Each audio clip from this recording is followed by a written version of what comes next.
Well, hello, my friends. According to this, I am live. Still getting set up here. Oh my God, are you guys as busy as I am? It's the year of the fire horse. The fire horse is galloping and galloping and galloping according to Chinese astrology, meaning our lives are galloping and galloping. It's been that way since even before January, and we're at the midpoint of the year where I'm told, guess what? It's going to get even faster and even more intense, and it's kind of like make or break. And I certainly don't want to break, so I'm trying to make right now. I'm staying extremely productive, working on artwork, working on writing, working on channeled readings, intuitive readings. I do 3 live streams a week. This is the first of them for the week on Monday. And then tomorrow, I'm with my dear friend, Dr. Whimsy Anderson, and my friend Joel Tilson. And we do a show called Taco Tuesdays on the channel, The Oracle of Whimsy.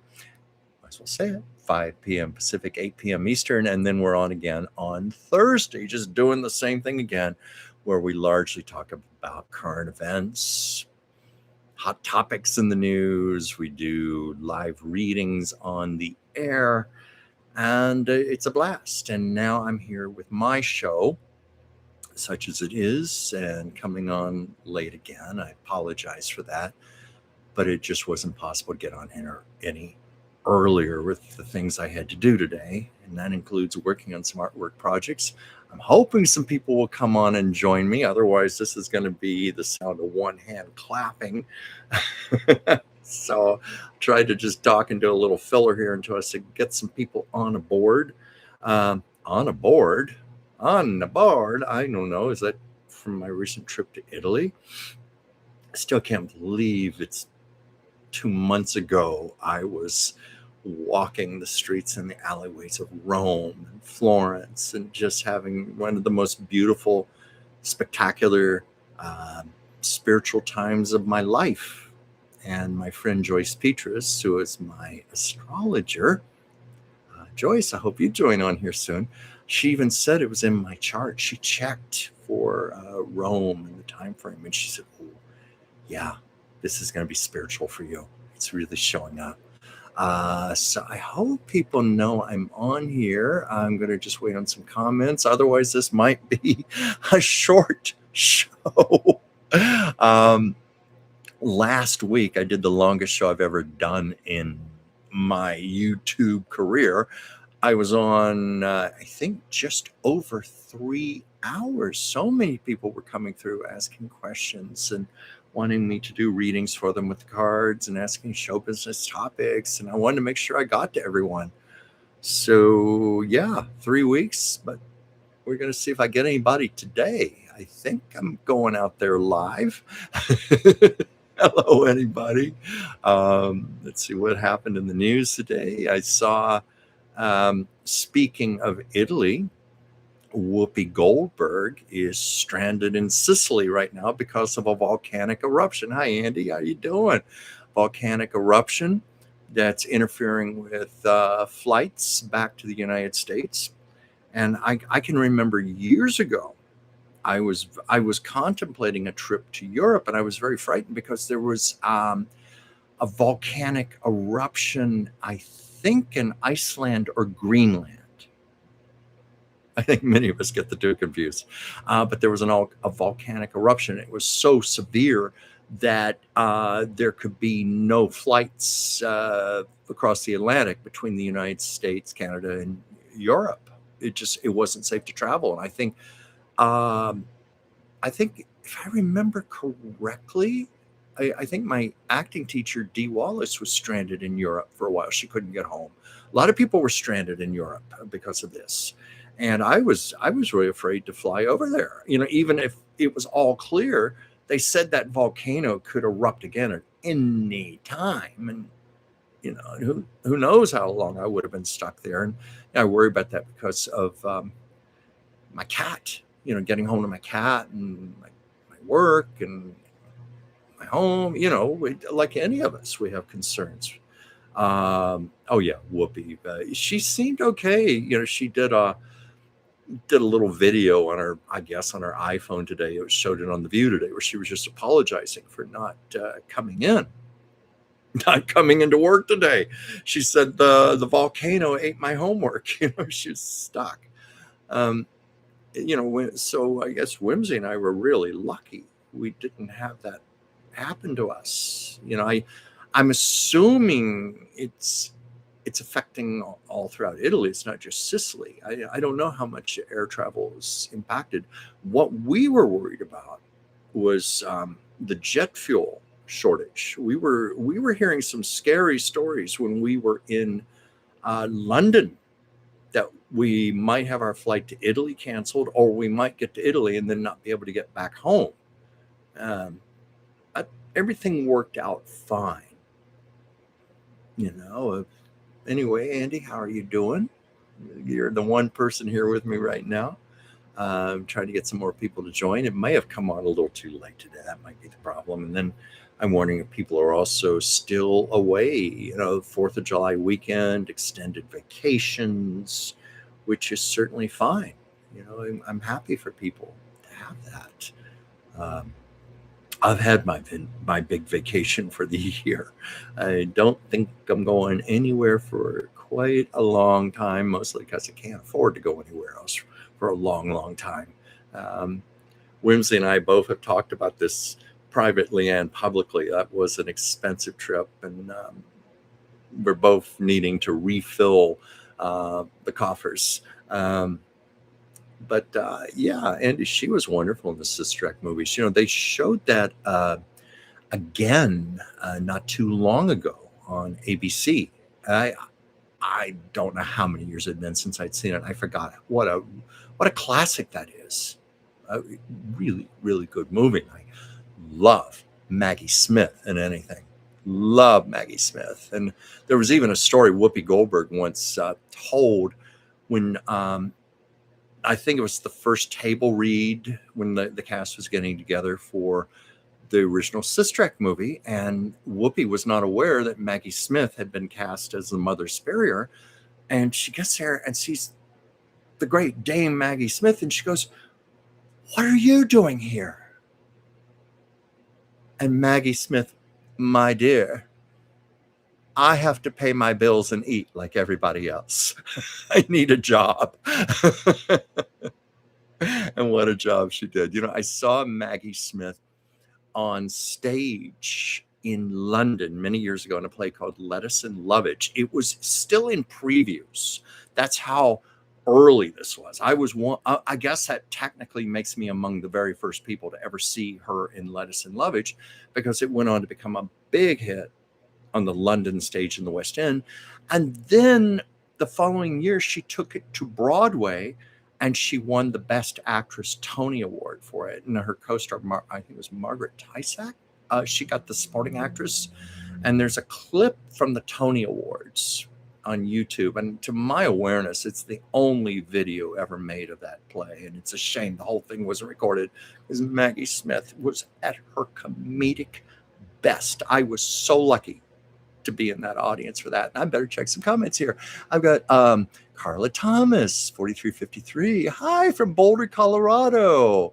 Well, I want to protect my sister's privacy, but she lives in Colorado. I will say this: she used to live in Colorado Springs. I used to go there and visit a lot, and it was always a treat, for this California boy here, to go where for like Thanksgiving or Christmas. And some years I get lucky, it would be snowing. And I don't get to see that, obviously, here in Southern California, not unless I drove up to Big Bear. And that's kind of a treacherous drive in the snow and the ice. Grew up in Virginia. You see snow a lot. We'd occasionally have a white Christmas. And I always loved it as a kid. I think it was the first time when I was like 22, and I had to drive in it for the very first time. I had to drive in snow. And let me tell you, the love affair ended right there on the spot. That was not fun. And I still remember things like having to get my credit card out of my wallet and chip all the ice off the windshield. in the morning just so I could drive to work. Uh, that's not a Southern California problem. We have other problems here: earthquakes and traffic, fires, but not chipping ice off your windshield. But Carla, thank you for joining me. I'm happy to have you here. And what was this? Any plans for any celebrity grave visiting again or in the future, if I may ask? Well, of course you may ask. I would imagine I'll do it again. I need to make some new videos. I've been combing through a lot of my old videos, seeing, what can I recycle? What can I put up again? What still has a shelf life? And I do have some videos from Hollywood Forever Cemetery, several from Judy Garland's grave, because I've done several little brief biographical pieces on her, and I thought, oh, won't this be great? I'll stand in front of her grave while I talk. It's a beautiful wall crypt. It's in a mausoleum that was built just for her, It's called the Garland Pavilion, and as I understand it, there are spaces above and below her for her children, Liza, Lorna, and Joey, should they wish to be interred with their mother. And then they have, and I'm sure at huge expense, they have wall crypts all around there where you can have your cremated remains interred. And I see several people have already done it. They want to be next to Judy Garland, and who wouldn't? But anyway, it's a lovely, lovely grave. I've gone there several times. Speaking of Whimsy Anderson, I don't know if she's on here or not, but I always love to kid her about it because she loves Judy Garland. And I'm not going to say where we were having lunch because it wasn't really in accordance with the 80% plant-based, 20% meat diet that she advocates. But no, I'm being very serious because Whimsy is extremely health conscious and she preaches health. But we're also about, sometimes you just enjoy life. Hence some of the things we did in Europe, the way we ate. But no, she eats a healthy diet. But in this particular day, we were not eating so healthy. And I said, well, Judy Garland's grave is 10 minutes down the road from here. And she's like, take me there now. Take me to Judy's grave. It was so sweet. And of course I took her down there to visit, and it's there's just something poignant about it. That great lady, and those are her remains. And of course I've told the story about how she was originally interred in just outside of New York City at a cemetery in a mausoleum.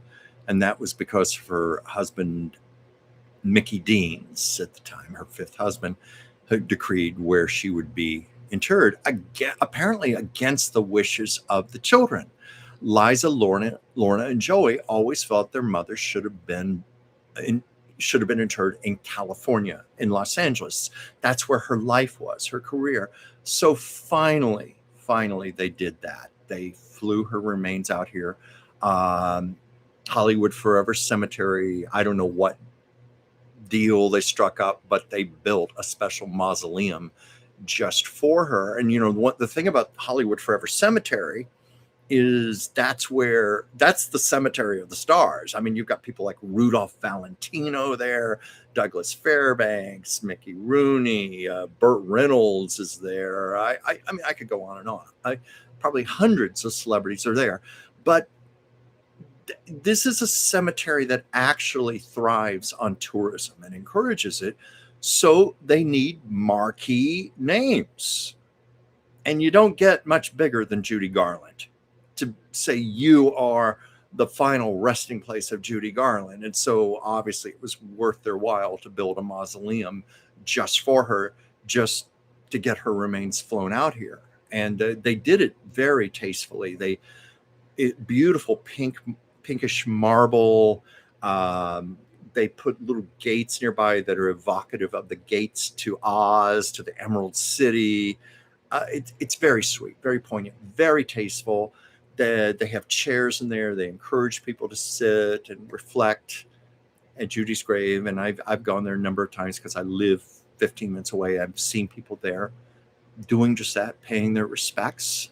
Whenever there's an anniversary, such as her birthday, um, I see lots of flowers there. Usually, daughter Lorna has a message she'll have on a little, like printed on a poster on an easel, thanking the fans, encouraging people to sign the guest book, write their sentiments for Judy. And I think Judy would have loved it. Loved it. I once made a replica pair of ruby slippers. I've talked about that. I've posted pictures of it. Um, Took me 2 weeks and about $120 worth of red sequins, bugle beads. What else did I use? I mean, I got the original diagram for the original ruby slippers. So I started off with a pair of 1938 pumps, which is similar to what they use in the movie, size 6B, Judy size, and then I proceeded to hand attach all those sequins, putting them in the rows, in the pattern, exactly matching the shoes. And I have pictures where I took them down and held them up to Judy's wall crypt. And not to be gauche here, I hope I'm not, because some people accuse me of just being disrespectful when that's the last thing in the world I ever want to be. But I had a security guard tell me that bodies, when they're put in crypts like that, they're put in head first with the feet outward. So I held those shoes up to what was left of Judy's. Oh God, that's bad. Holding them up to her feet. Let's just put it that way. And I feel like that gave them a little extra blessing, and it made for some cute pictures too. Anyway, better get back on track here now, hadn't I? Otherwise, I will be doing a 3-hour show again. Hey, what was this? Hey, didn't they shoot the show Mork and Mindy from Boulder? Well, Mork and Mindy was set in Boulder. The fictitious characters, the setting was Boulder. No, that show was filmed on a soundstage in Hollywood, like most. Like, for example, I Love Lucy was set in New York City. Well, that show for the first 2 seasons was filmed at the 6600 block of Romaine Street and downtown Hollywood. And I've been there many times. And then it moved a few blocks away, but it was always shot in Hollywood. Yeah, Andy, I love Maggie Smith in the Harry Potter movies. I love her in anything. She just most incredible delivery. Loved her the 2 times she guest starred on the Carol Burnett show. Whoa, Maggie Smith just cut loose. She was having so much fun on the Carol Burnett show, just doing sketch comedy. And there's one skit that's so funny where Carol Burnett was playing Queen Elizabeth, Harvey Korman was Prince Philip, and Tim Conway was this rather difficult soldier she was trying to give an accolade to, a pin of medal on him. And Maggie Smith played his Cockney girlfriend with a mini skirt and Joan Crawford pumps.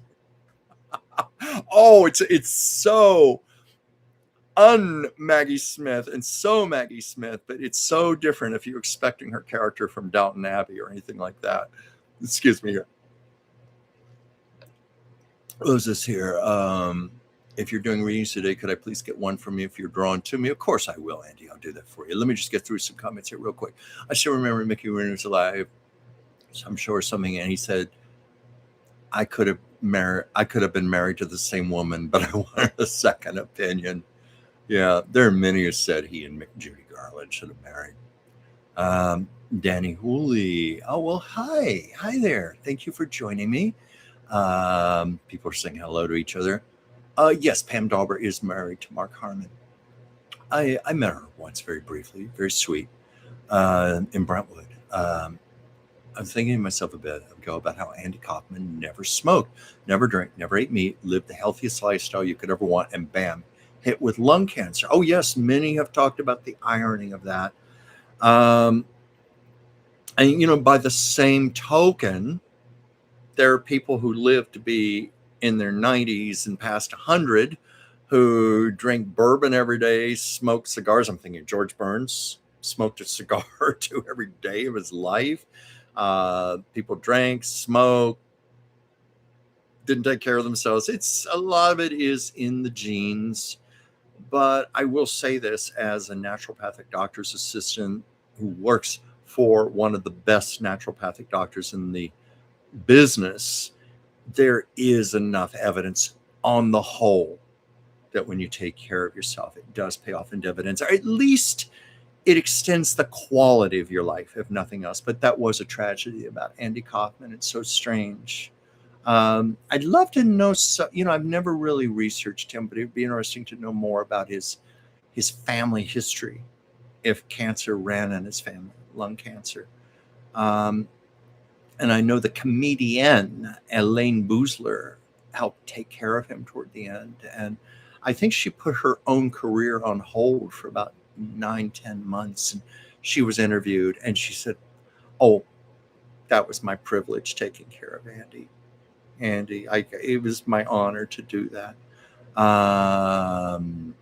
Yes, Tim was called the hollow soldier because his insides were all hollow. He's hollow, according to Carol Burnett as the Queen. The Prince Philip, Harvey Korman. Oh, come on now. No, he's hollow. Yes, Andy, he smoked a lot. Well, he smoked cigars. I don't know how true that was, if he really was smoking as much as he claimed. That might have been part of his image, the cigar. Maybe when he was in his 90s, he wasn't smoking as heavily. I do know for George Burns, it was his trademark. Racy, the way he would put this drink down. Almost spilled it on my laptop. But he would hold it like this. Gracie, and he would, and he said it was part of his timing. Like it would allow him to take a pause, take a puff, blow out, and then go on to the line. He was such a master at timing. He and Gracie both. But the cigar was very much a prop for him and his trademark. Now, how much he actually smoked, who knows for real. Yeah, exactly. Old Blue Eyes lived 82 years. Yeah, Frank Sinatra. Now he wasn't in the best of health in the latter years, from what I understand. I think it did take a toll on him after a while. Aroa 911. Well, thank you for that lovely compliment. Thank you for saying that. What can I say? I'm just me. I try my best. I try to be my best. I try to be. Well, I don't try. I am. I strive to always be authentic when I do what I do. I do these shows. I do my videos. And it was my acting teacher, Dee Wallace, who told us that many years ago. Because, people have this idea that acting is being fake. No, it's being authentic. It's finding truth within yourself and applying that to the character of the scene. So Dee always said to us, you can never lie to the camera. Ever. The camera will catch it. The camera magnifies everything. It's like a microscope. And if the camera doesn't catch it, the audience will get it. And if they don't get it consciously, they will get it subconsciously. So I learned in acting class years ago, always be authentic when on camera. And I got to go back here because I saw some comments here. What was this here? Oh my goodness, Stephanie. I was hoping you were going to be on here because congratulations, my friend. Let me tell you here. I didn't want to forget any of this. I have it. I put it on my phone. But Dr. Stephanie Hunter Jones. Is that right? Yes, Stephanie Hunter Jones. I'm blanking on your name, my dear friend of over 30 years. Dr. Stephanie Hunter Jones is a gifted filmmaker, and she has a short right now called Hero Without the O. And it just won the award for Best Human Rights Film at the Niagara Falls International Short Festival. I am so proud of you, my dear friend. And aside from that, you've been a semifinalist in the Berlin Shorts Awards. You've been a semifinalist in the New Orleans International Film Awards, the New York Indie Short Fest, the San Diego International Film Awards. I'm trying to get all these here. The Milan Filmmakers Award, Brussels World Film Festival, and the AI London Film Festival. My darling, You are on fire. You are a comet blazing through the sky. I am so very, very proud of you. And, if anything you want to promote, Tammy, her sister, Tammy Hunter, has written a book that it reached number 1 on the Amazon bestsellers list. And please feel free, type your information in, tell people how can we see your film Hero Without the O? How can we see your other films? Because you're marvelous. I mean, I could tell people to look you up on Facebook, but I don't know if you've got it like another site you feel would be better. But I'd love to use this to promote you, my dear, dear beloved friend. Let me get back to some other comments here before I get off track. But I did want to announce that to everyone. Let's see here. This requires some coordination here. Reading comments and looking in the camera.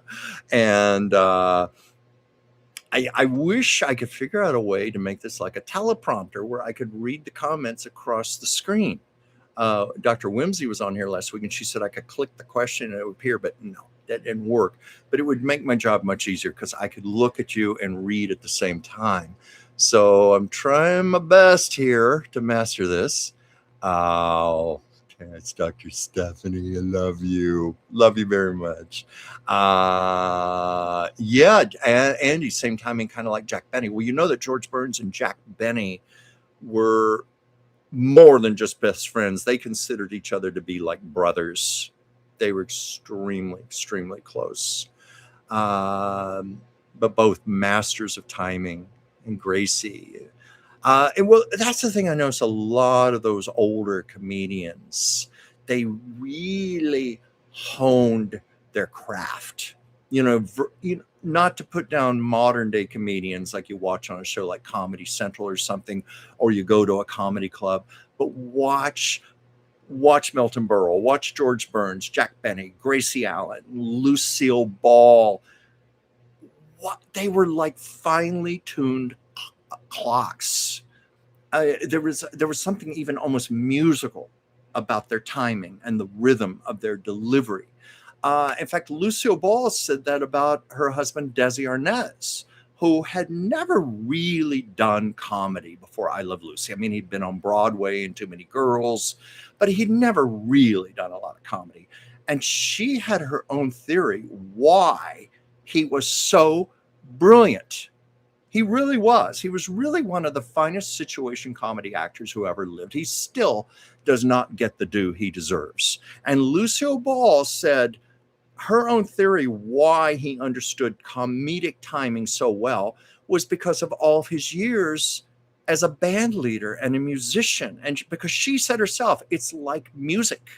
It's that same kind of rhythm. And he got that. It was in his soul and it was intrinsic to him. Let me get back to some comments here. Hey, didn't Bob Saget take care of somebody famous in later years? I can't remember who. I believe you are right, and I cannot think for myself. Maybe one of the audience members here would know that. Let me go back here. I see people saying hello to each other. That's cute. I love it. I love it when I create a community of friends here. What was this? Danny Houlihan. Norman Lloyd, by comparison, lived 106 years, was an avid exerciser, took great care of himself, played tennis till age 100, and took brisk walks every chance he got. You know someone else who does that? Dick Van Dyke, who is now past 100. He's now heading toward 101. He still goes to the gym. I saw pictures not too long ago on Facebook, where he was working the weight machines and things. And now I don't know how slowly he does it. I don't know how much weight he can do, but he goes to the gym on a regular basis. He acknowledges it's not just physically, it's also about taking care of his mind and keeping himself sharp. Dr. Whimsy and I have done a few shows recently about, health, mental, physical, emotional, spiritual. And we did a show about the importance of feeding the brain. Lots of times we feed the brain junk food. Junk food, by that mean, passive things like Instagram, TikTok, Facebook, mindless drivel, watching television. We don't challenge our brains enough, and the brains are like a muscle, which they'll start, the brain will atrophy like muscles if we're not using it. And I mentioned on the show that Betty White, well into her late 90s, still did the New York Times crossword puzzle every day. And she said that was to keep her mind sharp and focused. You have to keep using it. But yeah, Norman Lloyd is a great example of that. Dick Van Dyke. I understand Olivia de Havilland, when she was 103 years old, still rode a bicycle for exercise. Let's see here. Let's see, I mentioned about Bob Saget. Likewise with Alan Thicke, too, struck down by a massive heart attack at age 69, despite being a lifelong avid exerciser who played tennis and hockey regularly every chance he got. But, there can be other factors in there. We don't know what his diet was like, his cholesterol, his blood pressure, and so forth. It's quite possible that activity, if you've got pre-existing conditions like that, it could still kill you. I have a friend whose sister's husband, not to be morbid here, dropped dead on a treadmill at the age of 51. Just had a massive stroke on the treadmill. Apparently he wasn't keeping up with his health checks. It wasn't safe for him. But yeah, that was a shame about Alan Thicke at 69, and it's, I think any of us in those age ranges, it's scary. I got a big birthday in a couple of days, and the numbers just increasingly, eek! The joke about how we need a fire extinguisher to put out the candles on the cake. In my case, it's not a joke anymore. I probably do need a fire extinguisher now. But yeah, 2 days. Let's see, where's some other comments here. Joyce Petrus, I just mentioned you at the beginning of the show, but what a wonderful astrologer you are. And Joyce, feel free to promote yourself any way you want on here. Yeah, Joyce is a gifted numerologist and an astrologer. And Joyce, I know I owe you a phone call. I really do. Joyce, this Mercury retrograde has been kicking my ass. It's been really bad. And I'd love to see. I know you did my chart and you said it didn't look so bad, but I kind of like to check again with you sometime. That's a good question for all of you. How are you handling the Mercury retrograde? Because it seems almost like everybody I know is finding this one pretty vicious. I hope some of you it's going well. And hi, Chris. Hi, my dear friend. I'm glad you joined in. Are you still having your heat wave in Chicago? It seems like the heat wave's hitting everywhere.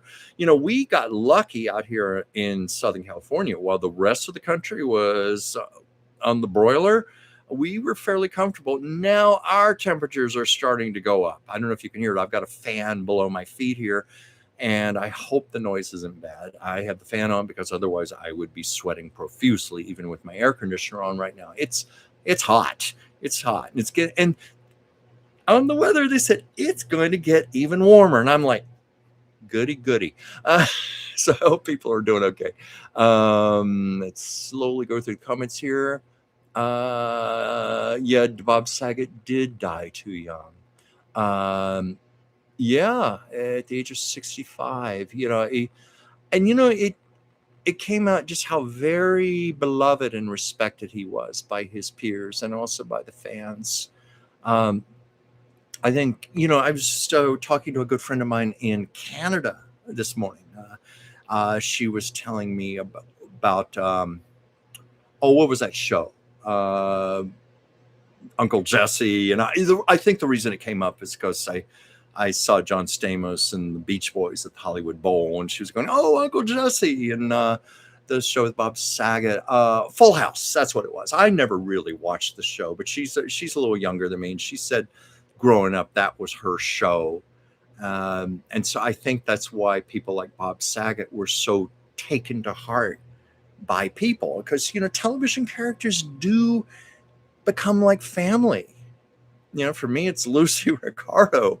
But I could also say that about Mary Tyler Moore, Dick Van Dyke, Carol Burnett. These are the people I grew up with. And, when I first moved out to LA, I got really lucky. I was working in Beverly Hills and Westwood at the time and Brentwood, where a lot of celebrities live. So many of these television stars I grew up with as a kid were still alive, and I got to start meeting them. Like Natalie Schaefer played Mrs. Howell, met Don Knotts several times, Andy Griffith, Phyllis Diller. I can go on and on. People I grew up with on television.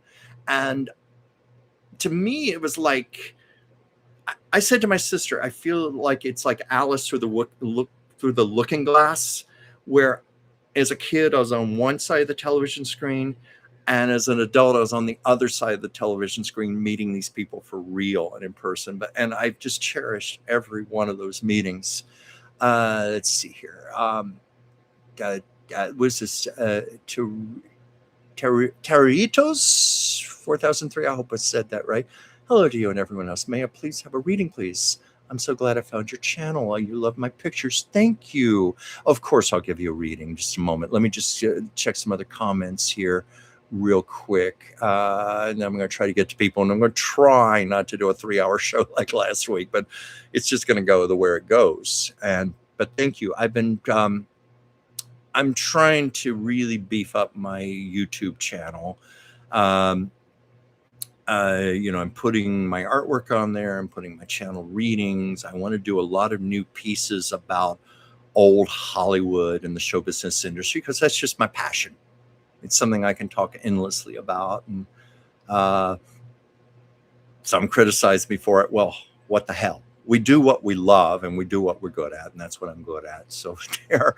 But yeah, in fact, I just put up one last night. I showed a painting, and Stephanie, you might like this. I did a painting of Joan Crawford, and it's a painting that I sold, so I don't have it anymore, but I do have the video.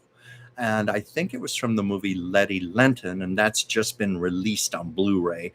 And it's such a hit. Stephanie, you'll be glad to know this. It's such a hit that Warner Archives ran out of copies, and they've got to press more. They've got to press more Blu-rays. I looked on Amazon. It's delayed for like 2 weeks. They're completely out of stock. The demand is so huge for this movie. It's a film that she did in 1932, and it's considered one of the best she ever made, one of her very best performances. And it's also, the costume designer, Adrian, who created all those looks for her, like the padded shoulders and the ruffles and everything. This movie was where he really introduced the Joan Crawford look. And so there's lots of her fashions in it, and it's beautifully photographed from what I've seen of it.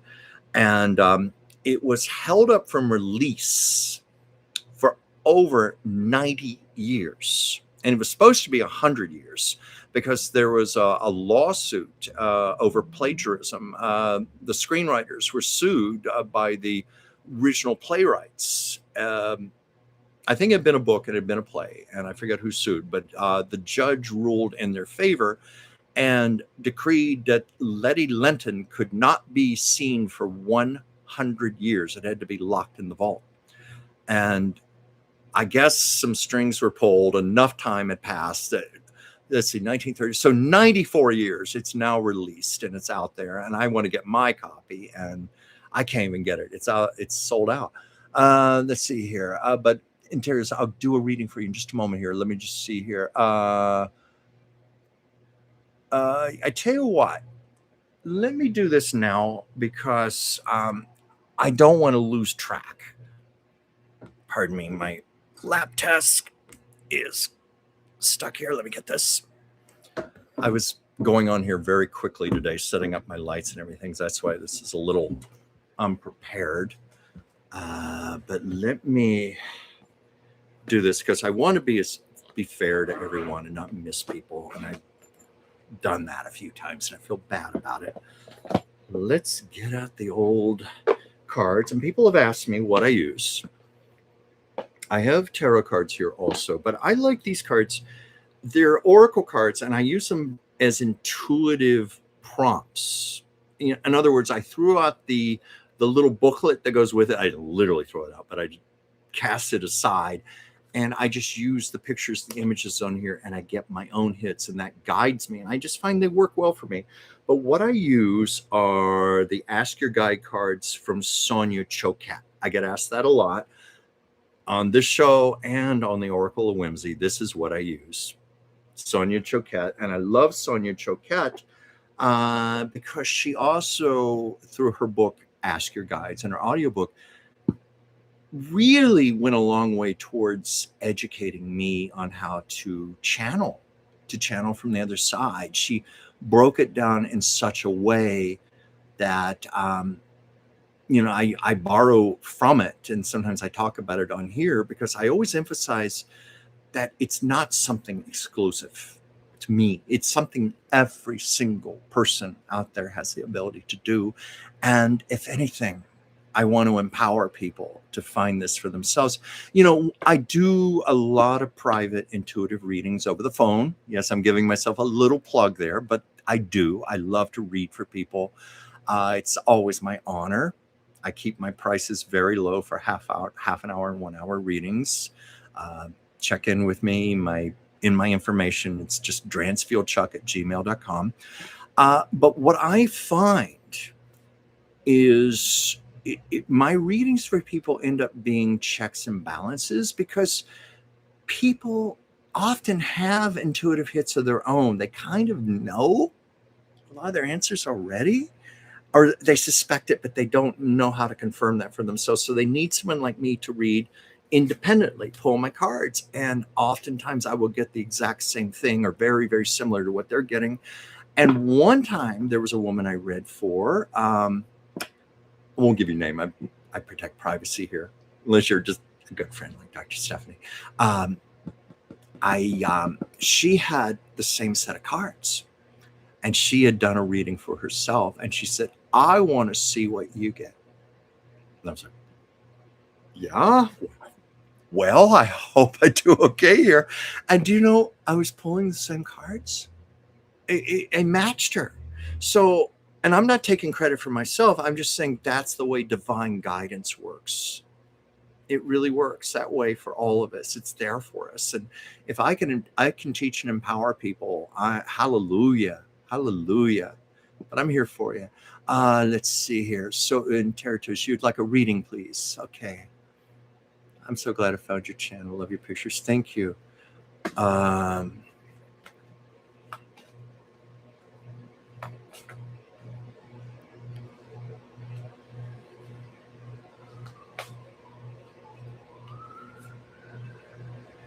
Okay. This card came out first, something to do with family. Family. I shuffle cards. I just let them drop out as they drop out. Family. There's something family. Now, family could also mean your close friends, people who are like family to you, but people close to you. And there's something going on about survival right now. Something there, like somebody needs a little help with survival. They're feeling like a little alone right now. They need to be reached out to. And that's not necessarily a bad thing. I don't want to say that, but somebody needs to be reached out in the family, in that group. And the third card I got was that there needs to be some truth. Truth needs to come up. Higher self, higher enlightenment. However that applies to the person, to you, with this someone in your family or in your close-knit community. There needs to be some sort of truth or some sort of enlightenment that needs to come up to the surface. It needs to be addressed. I don't entirely understand it, other than those are the cards that came up. That's what I'm getting. Maybe you can tell me a little more if that's resonating with you, if that seems to be applying to anything. When I usually do a private reading one-on-one, this is where we can talk a little. And I always ask, am I on the right track here? And does this resonate? And usually it does. There's usually something there. So let me know how you feel about that. Thank you. And Joyce saying hello, and Danny in an unwitnessed fall causing us. Oh yes, subdural hematoma that caused a massive heart attack while he slept, referring to Bob Saget. Yeah, it was such a sudden and unexpected death. But even I was amazed at just how really, really, really beloved he was. He took a very strange career direction. What felt strange to me, I think he was trying to reinvent himself because his image was so tied in with Full House and the dad and the wholesomeness and all, and I don't think he was working very much. This happens to a lot of actors who get typecast on a TV show. They do very well for a few years, make a lot of money, and then it goes away. And I don't know that he was working that much. So I think he felt he needed to do an overhaul of his career, reinvent himself. So there was a time I would see him on TV, like on the cable, obviously cable. We can't do this on network, where he was just raunchy. I mean, X-rated. I mean, just potty mouth, filthy. And I don't know. I didn't care for it. I'm not offended by that in the least, but it's just not from him. I didn't want to hear him saying "fuck this, fuck that," in talking graphically about sex acts and stuff. But I guess he felt it was something he needed to do, to create a new career for himself. And I don't know if it was working for him or not. And I don't know if any of you have opinions on that. Let's see here. Oh, Gigi Pardo Lord. Hello, my friend. So nice to have you here. Hello, Chuck, Andy, and everyone. I'm burning with heat rash from lupus and Jorgen. Chuck, I will continue watching you on TV. I am so sorry. I mean, I know where you are. The heat has been horrific all across the country. And, you're back where the humidity is just unbearable. I grew up in Virginia. I lived in Richmond, Virginia, and I used to go up to Washington, D.C. sometimes. And it was only recently I learned that Washington, D.C. was actually built on a swamp, because the weather is very much like a swamp. I will never forget one time I was there in the 90s, and I was going to go to an event or something, some play at the Kennedy Center. And oh yeah, I remember this now. It was my birthday, and I was in Georgetown. And my first mistake, no, I was a lot younger then, I drank a Long Island iced tea. I was very dehydrated from all the heat and everything.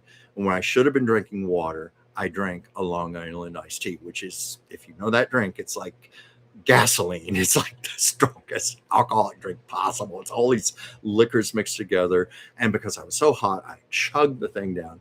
Well, I nearly passed out cold on the restaurant floor at the bar. They were almost ready to call paramedics. I passed out on the floor and I couldn't get up. It was really, really bad. I had an alcoholic heat stroke, and the humidity, and also because I was dressed up to go to the Kennedy Center, went outside. I was soaked, just soaking in sweat. And those of you on the East Coast know this, where you just stand and sweat rolls off you like you're under a shower. But Gigi, I hope you're feeling better, my dear friend. And I love all your symbols there. They look like magical lucky charms. Let's see, Andy Jack LaLanne died 96 of pneumonia, and he was a person who was excellent at exercise, but still 96. 96 is pretty darn good. And, it's quite possible he extended his life by a number of years because he was such a health fanatic and with exercise. My former boss, Dr. Earl Mandel, was a good friend of Jack LaLanne. I think, if memory serves me, I spoke with Jack LaLanne on the phone once at the store, because he was calling asking for Earl. Just like Regis Philbin. I never met him either, but I talked with him on the phone for quite a while because he was also a friend of Dr. Earl Mandel. And Dr. Earl Mandel is, of course, one of the greatest health fanatics I've ever known in my life. He was my mentor in health and nutrition and vitamins, herbs, homeopathy when I was first starting out. and he is 86 years old now. I won't say 86 years young. Joan Rivers said she hated that when they'd say, "Oh, you're 77 years young," and she'd say, "Well, you're 300 pounds fat," or no, you're 300 pounds slim or something. She said something like that on the View once. Let's see here. What else do we have? Brenda Rakestraw. Oh, thank you for coming over. You're one of our viewers on the Oracle of Whimsy, and I'm always touched when you come over to my show. I was speaking to a very, very nice lady yesterday on the phone, one of Whimsy's clients, and she watches this show. I haven't seen her name pop up yet, but she was saying, and she paid me such a compliment. She said that I'm one of her go-to people to watch, and the show I do with Dr. Whimsy and Joel is also go-to. And I thanked her because I said, you've got so many options. YouTube, television, internet, the fact that you would choose to spend time with me is truly my heartfelt honor, and I thank you very much. Andy, I've been listening to this Jack Benny record, how sad he was in his interview about when Fred Allen, he said it was like losing one of his best friends. Yes. This is probably one of those dinosaur topics a lot of people don't know or care about anymore. I love old Hollywood. I love old movies. I love old radio from the 30s and 40s. But I recognize that I'm in a minority. But there used to be a thing going. Jack Benny and Fred Allen both had very highly rated radio shows, the 30s and 40s, when radio was like our television. And they were close friends in real life, but they thought it would be funny to create a feud, a fictitious running feud where they would be on each other's shows and they would fight and argue. And then on their own shows, they would make all these disparaging jokes about the other. And, and it went on for years and years and years. And someone who's resurrected that is Jimmy Kimmel and Matt Damon. If you ever watched Jimmy Kimmel's show, this whole feud with Matt Damon, and they have milked it for all it's worth for years and years now, to the point where now Matt Damon makes little quick appearances on the show, and they have running gags where he has to disguise himself and sneak on the show. And one time Jimmy had security guards take him out and throw him out on the streets, of course, all on camera and all in fun. So it's a lot like that. Brendan Rakestraw. I'm sorry, my comments blip. This is a problem when I scroll down. It skips and then I have to find my place again. Okay, let me go back. Let me find Brenda Rakestraw again. Okay, where did you go? Let's see here. I got to go way back here. I apologize. Oh, I see Pam is here. Pomona remembers. Thank you for being here. Okay, let me go back up, because okay. Brenda. Mitch McConnell is brain dead. Well, a lot of rumors flying around right now, and I guess some of us, being facetious or not so facetious, could say he's been brain dead for years. But aside from that rather tasteless and obvious joke, the rumor has been flying around. I even talked about this on the show with Whimsy, that it's been floated around that he's been in a coma for quite a while, but the Republicans are trying to cover it up because, they don't want to lose their seat in the Senate, their vote, it's dwindling quickly. And I believe it's correct that the governor of Kentucky, who is a Democrat, can appoint his replacement. And so they're doing their best to keep Mitch undercover as long as possible. There's a lot I could say about Mitch McConnell and my feelings, and I'm sure a number of you have your own feelings as well. I try to keep the show, I try to steer it from politics and save that for the shows with Whimsy on Tuesdays and Thursdays. But I think there's a place very warm waiting for him. Let's just leave it at that. Yes, Aroa, the older comedians know how to make you laugh without all the swearing and putting people down. Yes, because they knew their craft. They spent years learning their craft and working their way up. And not to veer off topic here, but I'll just say this quickly. I once talked with Sam Denoff, who was one of the writers for the Dick Van Dyke Show, and I asked him, what has happened to sitcoms? I will see sometimes shows where there's like 10, 15 names listed as writers, and the show is dreadful. And I see the Dick Van Dyke Show, and there was maybe one or two writers, maybe three at the most.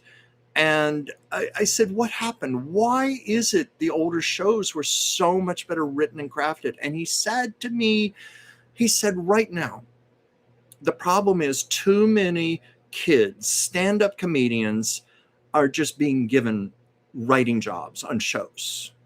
Have never even done it before. He said, and quoting him, in my day, you worked your way up the ranks. You had to write for many shows under other writers. You wrote for years and years under other writers, and you maybe wrote hundreds of shows before you were given your own show to do. You had really worked your craft by that point. And he said that was the case with our show, the Dick Van Dyke Show. Carl Reiner and Sam Denoff and Bill Persky, I believe he said, we worked for the right to write for that show. And that's true with so many of these great old comedians. It's one of the things, because I love old radio. And sometimes I marvel, like when I listen to Jack Benny or Fred Allen, Burns and Allen, how good the comedy still is, the timing, even if the joke is dated, the delivery is so impeccable. They knew how to make you laugh anyway. They did. And I think a lot of this, because a lot of those comedians worked their way through vaudeville in the 1920s on the stage before they were in television, but before radio, television, movies. They started out on stage in vaudeville, traveling the country, working their material. And also when you travel the country, you get a real feel for a cross section of America and what makes people laugh.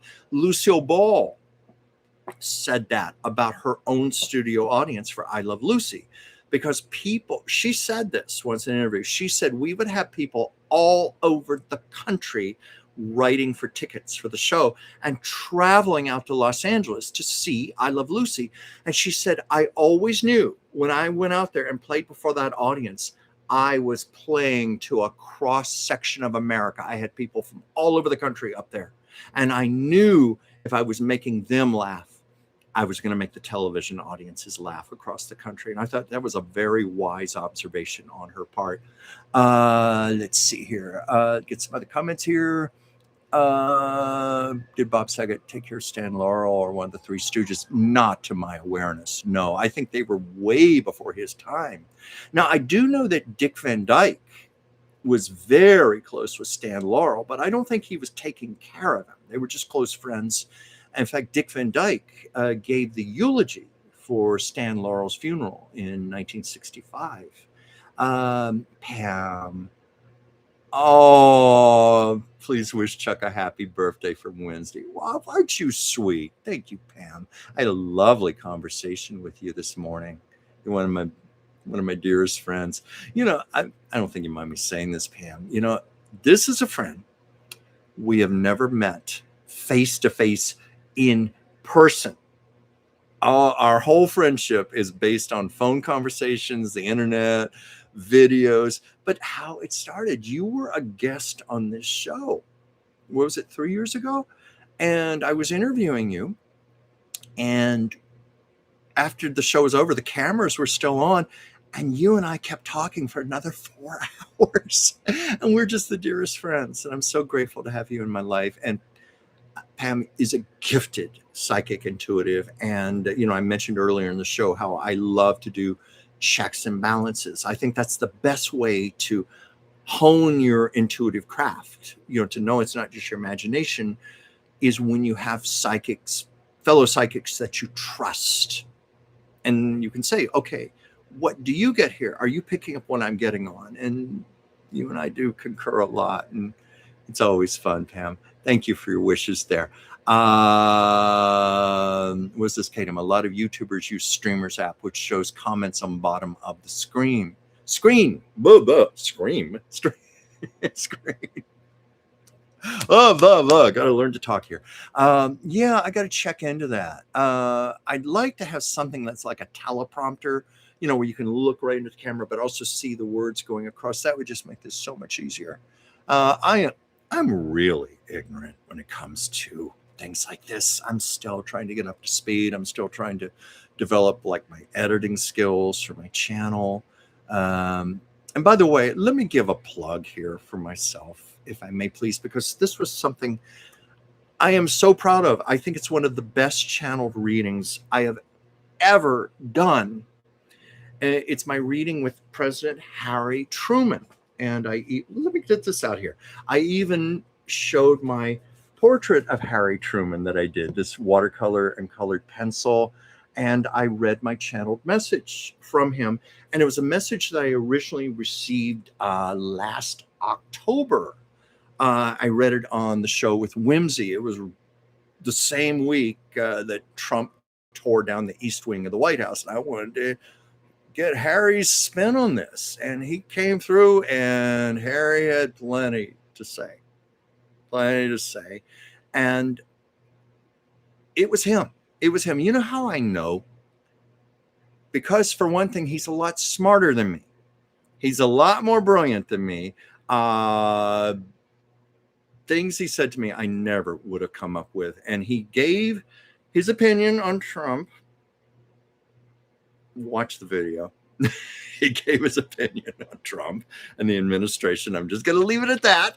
And discussed what's been going on, including with the White House. And he, the destruction. And he was talking about how it's a metaphor for our democracy, the presidency, the government right now. And he said, look, it burned down once in 1812. We had to rebuild it. He said in his own presidency, and this is a fact, because the building was so old and decrepit at that point, it was in danger of just imploding, collapsing at any moment. That's how you could hear the walls, the beams moaning and creaking the floor. And it was like, Mr. President, we've got to get you and the family out of here. And they moved them over to Blair House. And what they had to do was gut the White House out completely. This is a fact. You can look it up. They gutted it out completely, but kept up the facade, the outer facade. But it was just empty on the inside. Well, they had to rebuild it from scratch. And Harry Truman was saying that's a perfect metaphor for where we are right now with our democracy. And we are going to rebuild it from the inside out and make it structurally stronger and better than it was before, where it will last for many generations to come. But this is necessary. And anyway, watch the video. I'm very, very proud of it. And the reason I'm plugging it again, because it's only gotten 277 views versus my Amelia Earhart, which got 48,000. So I don't know why it's not getting viewers.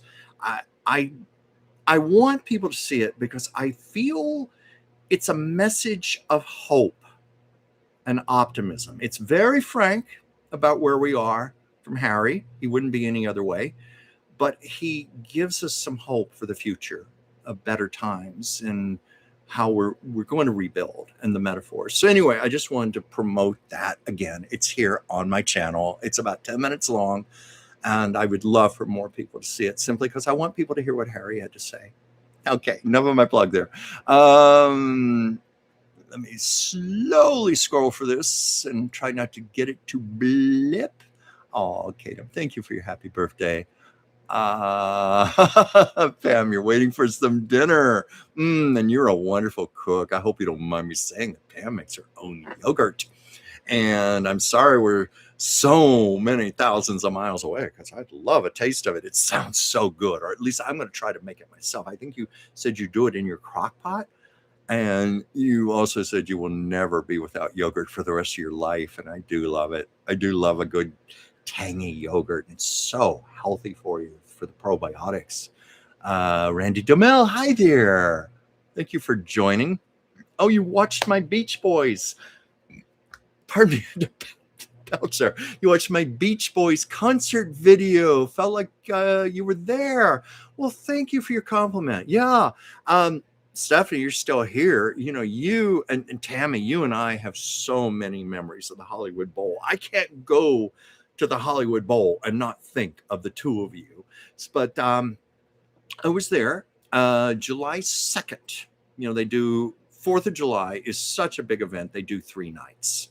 So 2nd, 3rd, and 4th. And get this, I got a ticket for $14. That's unheard of.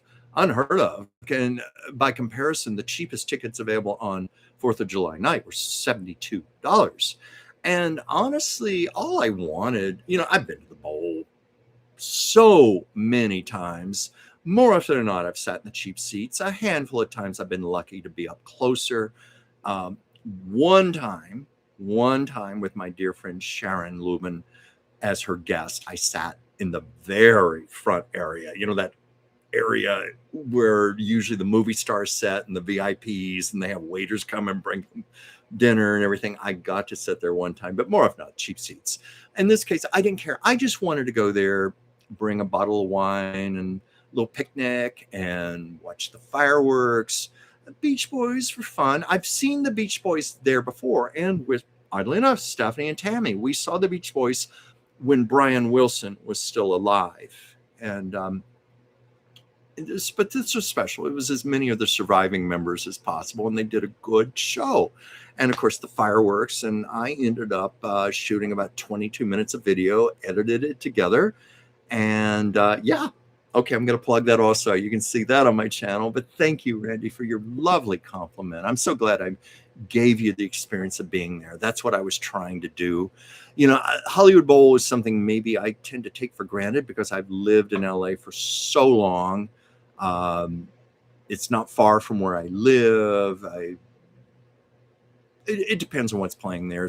This like might be my only visit this year, but I've had some other times I've been there like 4 and 5 times. It's so accessible and so much fun. And it's always fun to take someone who's never been there before.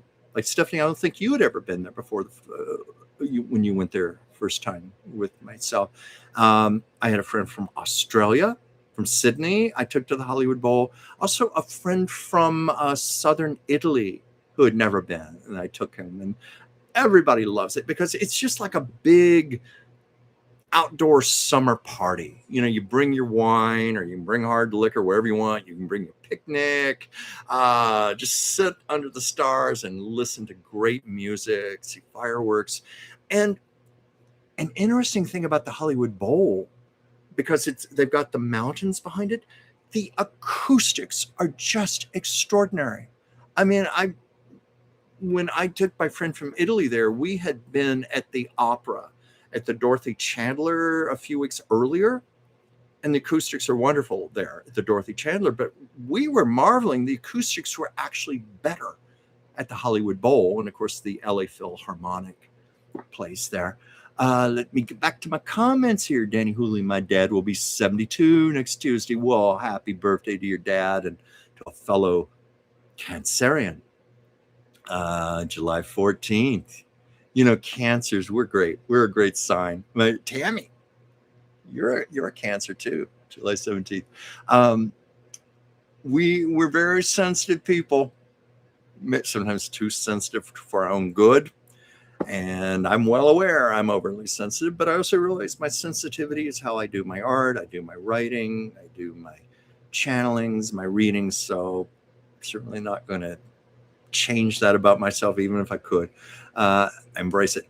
And I'm glad he's doing well, Danny. Let's see. Joyce Petrus, that was a couple of weeks ago. What was that? What was a couple of weeks ago? Oh, I don't know what you're referring to, Joyce. What was a couple of weeks ago? Was that that's when you were reading for me, I think. You know, and you looked at my chart and you said everything looked okay.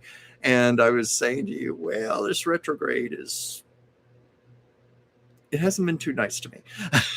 But we'll get through it. I'm talking to others who are going to it too. Going through it too. careful of my diction there. Um, yeah. Oh, Catherine. Uh,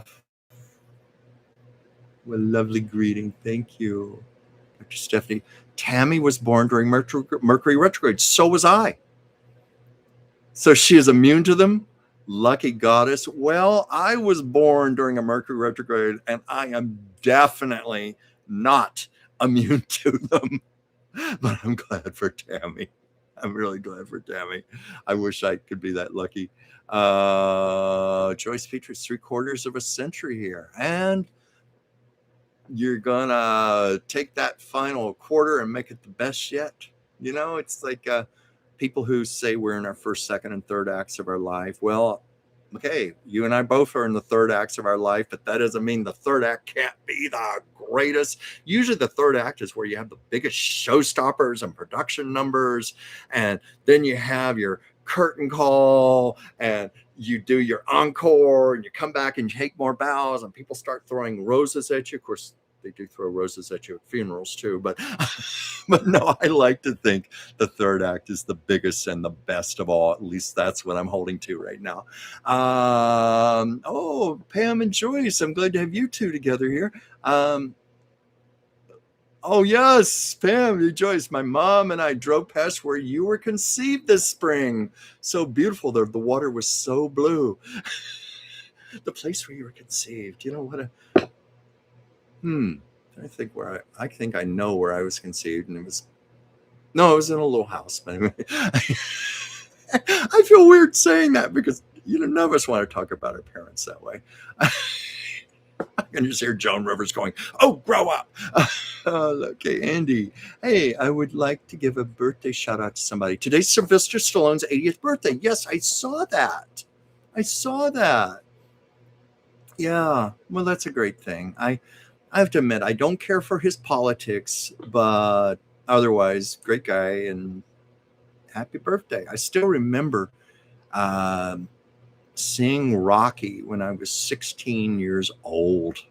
And, ABC was doing a thing for the 4th of July, 24 hours of programming and doing segments all over the country. And one of the things they showed were those steps in Philadelphia, the famous Rocky steps, and how there are so many people who travel there just to run up those steps. One woman said, "This has been on my bucket list for years, and now I'm going to finally do it." And she did. And I don't think there have been any cases of people having heart attacks on those steps, running up them.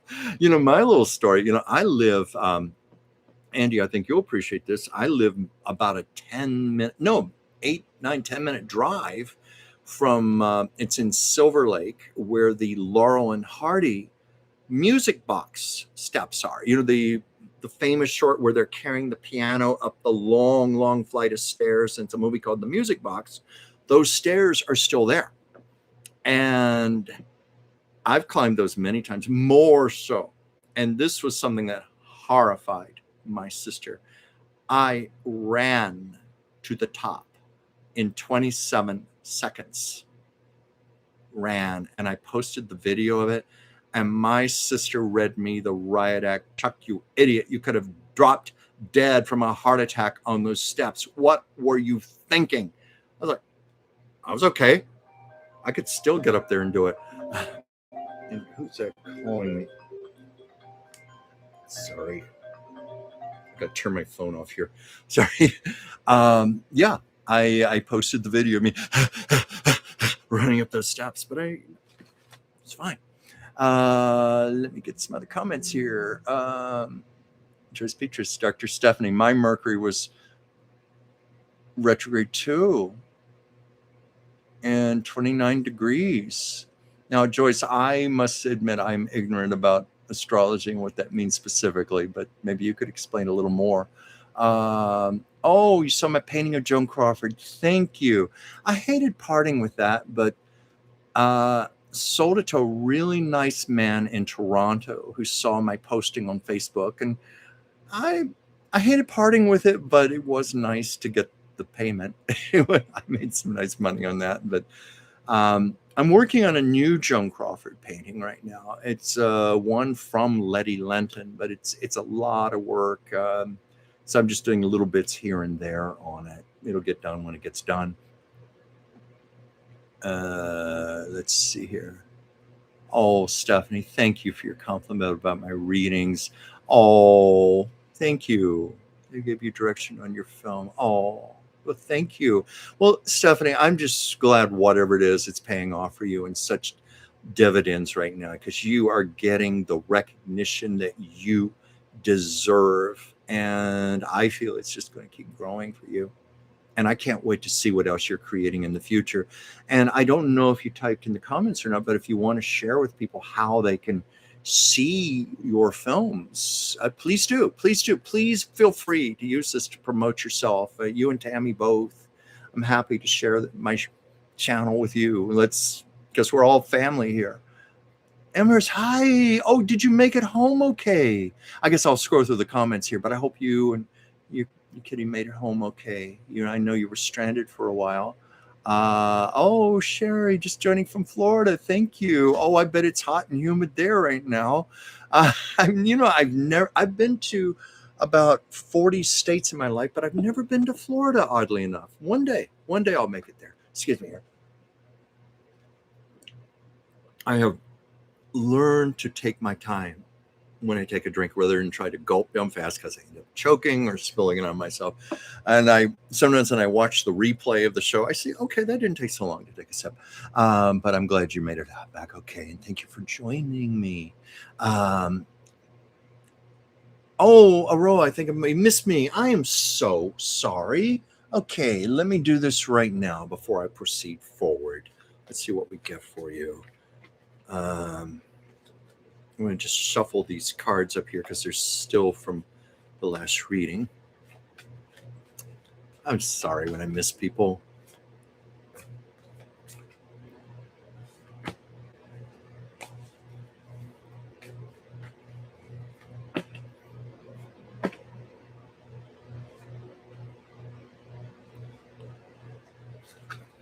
Okay. These are what came out. Well, I'm going to show these two together because they were side by side. Unconditional love, self-esteem.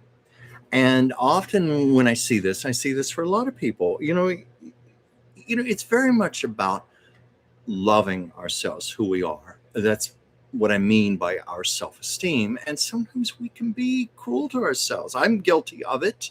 I can be relentless when I crack the whip on myself or say something derogatory towards myself. And it's so important that we speak to our own selves the way we would speak to another person, that we respect ourselves as we would any other person, that we love ourselves as much as we would any other person. So I'm getting that there's something about reminding your self-esteem to really love yourself, honor yourself.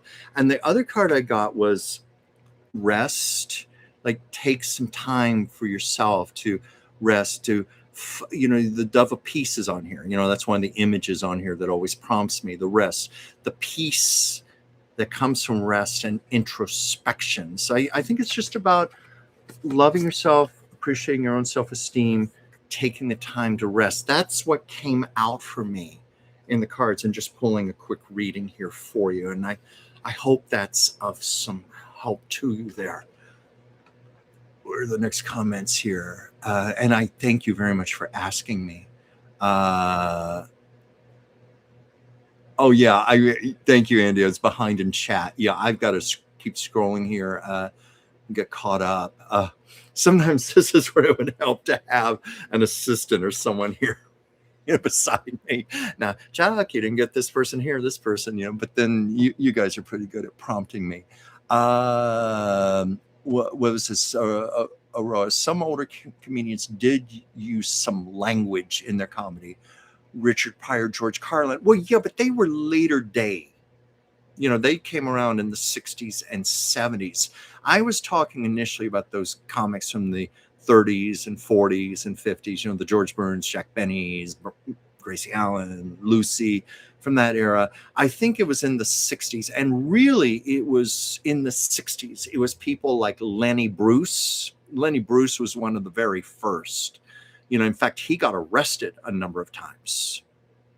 I think he lost his cabaret license at one point, couldn't perform in New York clubs. I'd have to look on his history, but he got in a lot of trouble for some language that today would be looked upon as tame. But there was Lenny Bruce, George Carlin, of course, Richard Pryor. They all revolutionized stand-up comedy.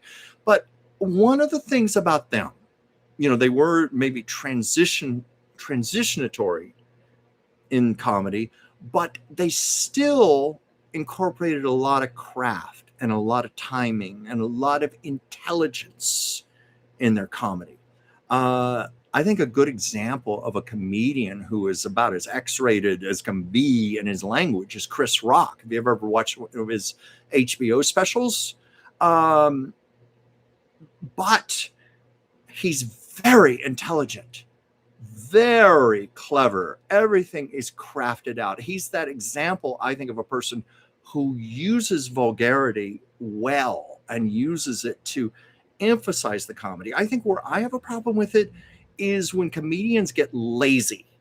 Like, how many times can I say the F word in one night? 244 times. F this, F that. Well, F this, F that. Where it's just repetitious, it's boring, it's lazy, it's sloppy. And that's where I have a problem with that. I don't mind the vulgarity. It's the lack of cleverness. But they were wonderful. I met George Carlin many times when I used to work in Brentwood. He lived in the area. Very fond of him. And like most comedians I've met, very serious in real life, very low-key and serious. It's like they save that part of themselves for when they're performing, when they're on stage. And that's when they flip up the light switches. George Carlin, very smart man, very intellectual, but more somber and serious when I would talk to him. And I realize now how lucky I was to meet him. Another example comes to mind, Will Ferrell. Will Ferrell, you watch him on stage. He's outrageous in person, extremely sedate, impeccable manners, which surprised me. He's like old school manners, like yes, sir, yes, ma'am, no, sir, those kind of manners, and very, very low key. So he's someone I think who saves it for the stage. Another one is Sacha Baron Cohen. Borat, outrageous as possible when he's performing in person. The antithesis of that. He's like a very refined English gentleman in person. Very refined in person. So anyway, let's bring that up. I better get back to comments here. Aroa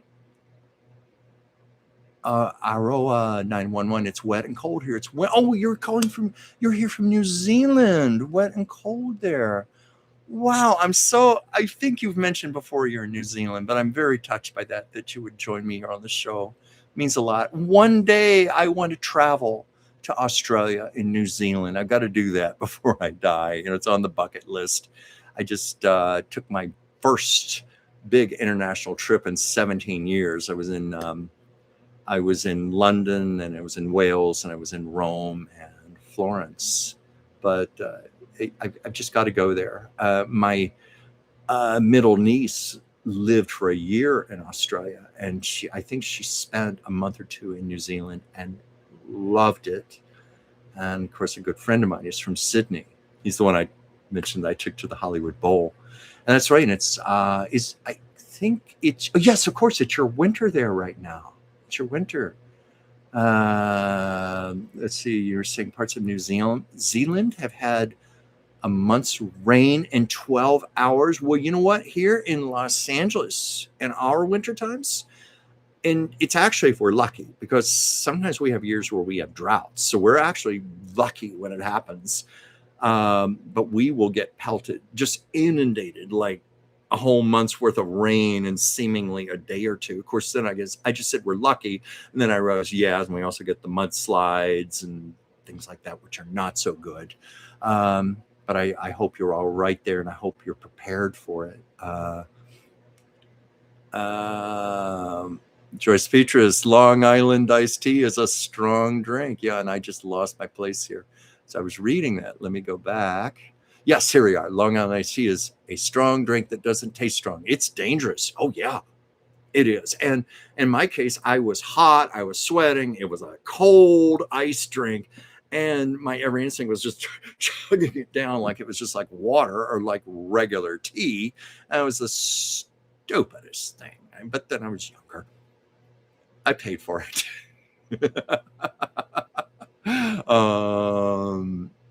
Yeah, Kelly McCall, the Kimmel Damon bits are great fun. You know what works about them is because it's kind of like a wink, wink, nudge, nudge. Like we're all in on the joke. Like it's my understanding they're very good friends in real life, and you know that. You know that even though they're so good at playing at the feud. It's that wink, wink, nudge, nudge. I think that's what makes it work because it doesn't come across as mean spirited because that's what's underlying to it.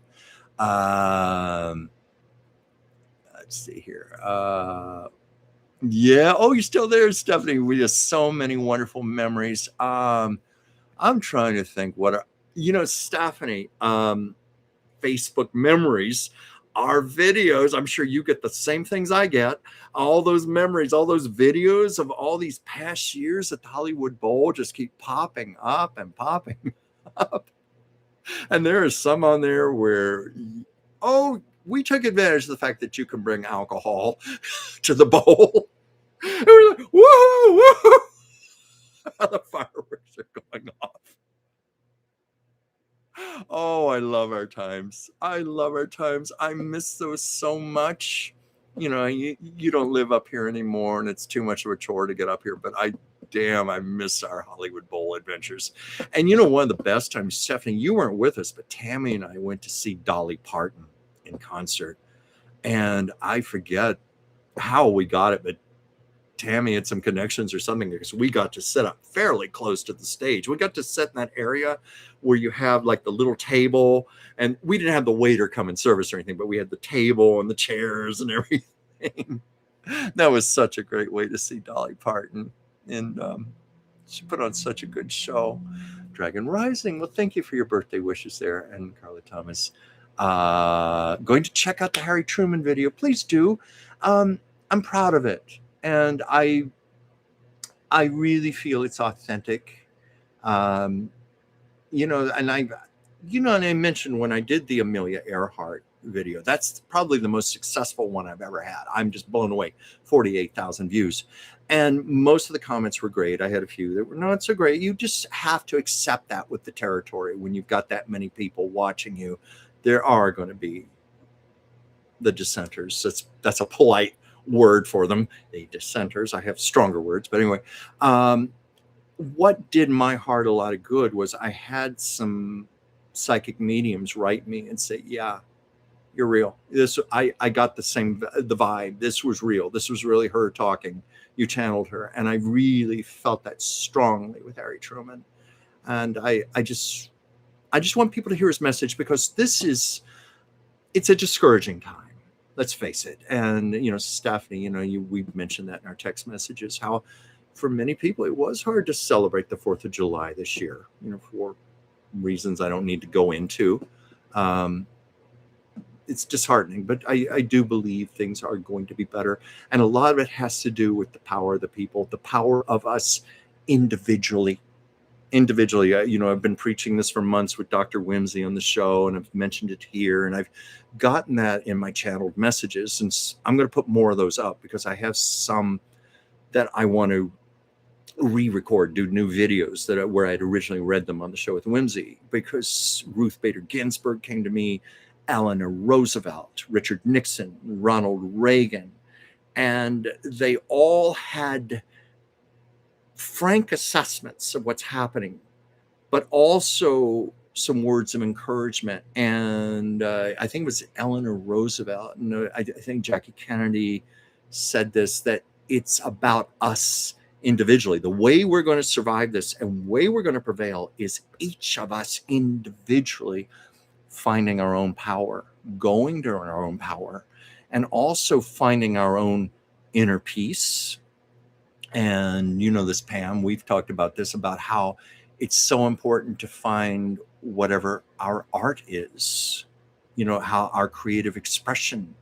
My own belief as an artist myself is that we channel when we make art, we channel when we write, we channel when we dance, we channel when we act, we channel when we play a musical instrument. We all receive messages, and I think we're all like pieces. We're like a piece of a puzzle, and we each fit together, and we're each putting together a mosaic. We're making a story. And I've seen this in the last year, people coming into their power, coming into their creativity. And it's like, you take a drop of water from the ocean, it has all of the elements that's in the whole body of the ocean water. Well, that's kind of like we are. We collectively are the universe. We're like God. We're all the universe, and we each play a part in that. We each play an intrinsic role, and we each have our own contributions. We have our own messages. And what the souls keep telling me from the other side is that's how we're going to survive. That's how we're going to rebuild our democracy, how we're going to save our country right now. It's us the people. And someone asked me to do a channel reading with Marie Antoinette, and I'm still working on that. I don't think she's on here right now, but I promised her. And the glimmers that have been coming into me from Marie Antoinette, because the obvious parallels with the French Revolution, the people rising, is she was saying something to me, which she said. I wrote down one thing on here that she said, because I don't want to read the whole thing just yet, because it's not complete. But she said to me, build your freedom, but temper it with compassion and humanity. So yeah, we're building our freedom, we're rebuilding our democracy, but we have to hold on to our hearts, our goodness, our love, our humanity. Anyway, enough of my soapbox there. Let's get back to some messages here. Joyce, Chuck, you and I have Mercury RX at 29 degrees, but in different signs. Joyce, are you being hit by the retrograde right now? Because it's like, okay, Chuck, let's bring it on. I'm trying my best. F1 Fennec. Oh, hi. I'm glad you're here. Joyce Petrus, 29 degrees is a critical degree. Imhurst, I gave Bart, oh yes, I was wondering about you and your cat. I gave Bart fresh wild sockeye salmon fillet, gently poached, which seems to really help him in his recovery from the radiation treatments of the inoperable brain tumor. Well, as you are quite aware, the salmon is very rich in omega-3s, which are very important for the health of the brain. But the brain part of it is actually made of omega-3s. So that's a very wise idea. Also, the salmon is anti-inflammatory. And also, kitty cats love salmon. It's a wonderful treat. I'm so glad you made it back okay. I know, and you were asking me to read on that last week. I was getting you'd be okay, but I'm paraphrasing it, but I also getting there were going to be some hiccups and some problems. It was not going to be smooth. It wasn't going to be easy, but you were going to make it. And sure enough, you wrote me the other night in the comments on my Hollywood Bowl video. You were mentioning how you were stranded for a while. You're having trouble getting a flight, but I'm glad everything is okay. I can't even imagine what it'd be like to fly with a cat. My Sasha, had a very hard time when I was in Europe for 2 weeks. I mean, went into a deep, deep depression where I was told in the last days she wasn't even eating anymore. And she was just holding her head down in defeat, like she'd just given up on life, and she couldn't understand where I'd gone. For all she knew, I could have died. They don't understand this. They don't know why we disappear. And I'm thinking now, if I ever have to make a trip again, what am I going to do? Get a carrier and buy another seat and take her with me? I may have to. And then I can only imagine what that's going to be like, traveling with an irascible Siamese cat. But I'm glad Bart made it okay. And you know what? And I have a feeling we have a lot of people out here praying for your Bart. You know, we love our pets. You know, we got several of us here are cat lovers. Um, they're just our children. They're just your. Oh wait, I just went down to the comments here. You're still stranded in Florida. Oh God, I'm sorry. I'm reading the comments in the moment on the bottom of the page here. I am terribly sorry to hear you're still stranded in Florida. Well, okay, folks, let's pray for that you get a flight out, a safe flight, and it'll be okay with Bart, your cat. And you know, I have people say this to me sometimes, and I'm like, oh, you're full of crap, you know. But I've had it said, you know, there is sometimes a higher reason these things happen. There's a reason. Maybe it is meant for you to have a different flight, a flight that would be safer for you, or maybe conditions would be better for Bart even. I don't know. I'm just throwing some stuff out there to you. I know when people say that to me, I don't always like it, but I've seen where sometimes it has been very true. Like there really was a higher reason that things happened and something got blocked. But I know what that's like. I try and think when I've been stranded. I've sometimes been stranded for a few hours, and that's a real bummer at an airport. You have just sit for like 6 or 7 hours. I think the only time I was when was it? I think the only time I was ever really stranded, oddly enough, was here in Los Angeles because I was going to fly to London, and England was having its first hurricane in 400 years. So my flight got scrubbed. And this was back in the days when the airlines would treat you really well, and they would give you vouchers for restaurants, and they'd give you a voucher for a hotel to stay in. And I thought, oh, what the hell? I'm just going to, even though I live here, I'm just going to stay in the hotel because it's near the airport and I'll be here for the morning when the flight does take off. But to be somewhere like that, you know, because you just want to get home. You know, I mentioned earlier in the show, I was very worried about that, getting stranded in England or Italy because of the jet fuel shortage. You know, that was being bandied about as a very real possibility. And of course, I mentioned at the beginning of the show about Whoopi Goldberg being stranded in Sicily right now because of the volcanic eruption. She can't fly home. And there was once the volcano over Iceland or Greenland that erupted that stranded a lot of people in Europe, and a lot of Europeans were stranded in America. There was no transatlantic flights for a while. And I was like 2 months away from doing a trip to Europe, and I canceled it because they said that volcano could go off again at any time. And I was just really worried about that. But anyway, we're hoping and praying you make it home okay. And I thank you for joining me here. Okay, let's see. I'm going to scroll a little faster here. Sister Wolf, one day, Joyce, I want you to do my astrology chart. You know, Joyce is so good. You know, Joyce, you were doing a YouTube show for a while, and I hope one day you do resurrect that. You know, and you know, you get guests on there who you can do their charts for them. You know, you did mine originally that way. You did a joint chart for Anastasia and myself, and I know we both just treasured that.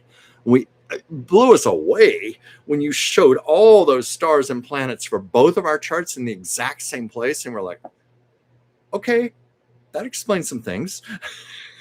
It really does. And you know, that's the interesting thing about relationship charts. It doesn't have to be love. It can be siblings, it can be friends, you know, any kind of relationship. You can do that. But Joyce is extremely talented at what she does. And I'm always grateful to you when you put up with me when I call you on the phone. Joyce, I need some help. The Mercury retrograde is being mean to me right now. You always give me something to hope for. You haven't yet told me something really bad, like, oh, I see impending death in 20. No, I'm kidding. You know, that is one of the rules. You know, whether you're an intuitive reader or astrologer or whatever, you never predict that. And I've been in a bind a few times, can I admit this, where I have been on Dr. Whimsy's show because we do the live readings.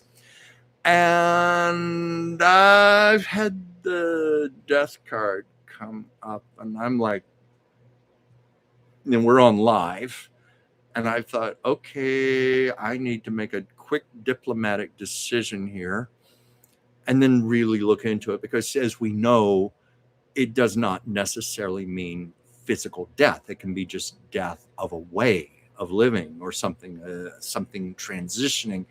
So usually most cases, that's why I get that card. But there was one time I was like, I think I'm going to set this card to the side, because we're just not supposed to do that. And it's not my job to discourage or dissuade someone. I strive to inspire wherever I can, but I'm also honest. And I always hate it when I sometimes get a reading that's not that good and I have to report it. But that's part of staying in my integrity. I have to do that. Let's see here. Oh, thank you, Aurora. And Andy, some days I still wonder about my real parents. Oh, well, Andy, that's only normal. But they gave you life. I think it's something the actress Kristen Chenoweth said. I've met her a few times. She's a real sweetheart, wonderful singer, comedian. She was adopted. She was an adopted child. These people in Oklahoma, and she said her adoptive mother said to her, I may not have given you life, but I will give you a life. And she did. And she said, my adopted mother is my real mother, and she just left it at that. But it's natural to have curiosity about your birth parents. Only natural.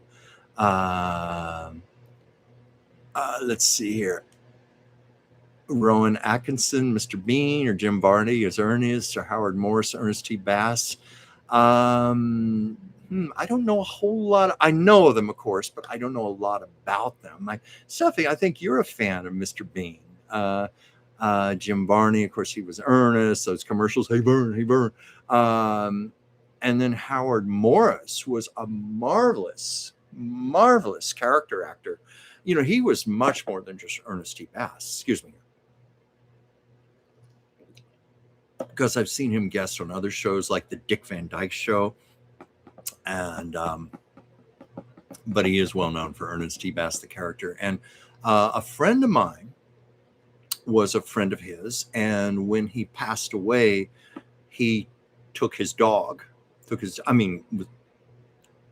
guardianship of his dog. When I say took his dog, it's still his dog. He was, given the dog to take care of after Howard Morris passed away. So I'm sorry I don't have a lot more knowledge about them to really talk about them. And F1 Fanic, it's winter down under, yeah. And of course up here on this hemisphere, it's on deep broil. Italy, looks like I was there just at the right amount of time. I'm going to look at my phone here, see what the weather is right now, but they're going through a big heat wave. I still have Italy on my weather on here. So let's see, what is it in Italy right now? I want this turn. Sorry. Trying to do this with one hand and I need to. Okay. What is it in? Well, it's only 70 degrees there right now, but it's also 4:45 in the morning. What's it going to be later in the day? It's only going to be in the low 90s. Well, but I understand that that part of Italy, it can get, I think some summers it's gotten up to 118 degrees. And I don't do well with heat.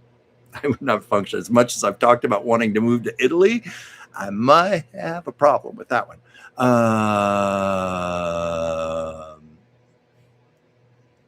Andy, you had a Monty Python flashback. Oh, tell me. I'll go through this comments. Maybe you tell what that is. Joyce, during retrogrades, it's time to remember, redo, rethink, anything with re. Oh yeah, I've been doing a lot of that. I'm well aware that retrogrades are for that purpose. So I do try to have a lot of projects. I'll actually plan projects before the retrograde starts, projects that I've already started that need to be completed, like organizing photos, going through old files, throwing out clothes, clean, all that stuff. That's perfect for retrogrades. That's what they're made for. It's just all that other shit. somehow manages to come in. I'm curious if other people are having bad experiences with their retrogrades, or maybe you're having good retrograde experiences. Who knows? That's good to hear. Joyce, I was stranded twice on my way back from Spain, once in Madrid and again in LA. Oh, it's not fun. It's not fun. Air travel is, I love traveling, but I don't like the traveling part anymore. Air travel is not fun anymore, and airports are not fun. And sitting there with your carry-on bags and waiting and waiting and waiting for your connection and stuff. Yeah. No, I think most of us who have traveled have been stranded at least once or so. Uh, yeah, I'm trying to remember where else I could have been stranded. Now, I remember once, it just popped in my head, I was once stranded in a train station somewhere in France. I mean, somewhere. It's like in the middle of nowhere. I was on my way to Paris. You take the ferry from in London from Dover to Calais, and from Calais take the train to Paris. And there was some stopover or something, and we were there for hours. And I remember I was nighttime, like 3 a.m. I was tired, and I had bought a sheepskin rug in Scotland. Beautiful, soft sheepskin rug, and I had it all packed up and everything, but I got it out, rolled it out, and put it on the floor and slept on it. That's all I could do. Let's see what else here. I'm trying to scroll slowly so this doesn't blip on me. So Emma, staying here for a while longer may be the best thing for Bart. Yeah, that's what I was sensing. Plane travel is hard for cats. That's what I kind of got in my reading for you last week. That you would make it okay, but it was going to be touch and go. So that might be part of the higher reason it might be for Bart, your cat. Maybe he's going to be better suited for a later flight. Maybe let's hope for that. Let's hope there's a higher reason for this, and that your sweet Bart makes it home okay. Because got a lot of cat lovers here. Sasha, where did she go? Oh, Sasha, I just looked. She's in the kitchen right now, and I'm not going to disturb her. Because when she wakes up, it's like I put espresso in her water dish. She's all over the place. What's this choice? I am going to soon fly. Is that what that means? You're going to soon fly? Well, good. Well, I mean, Joyce, I bet travel is in your astrological chart, all the world travel you have done in your life. And of course, Andy's asking about your sweet Maya. And she let you know it was time for her treat. Sasha, usually she doesn't eat table scraps.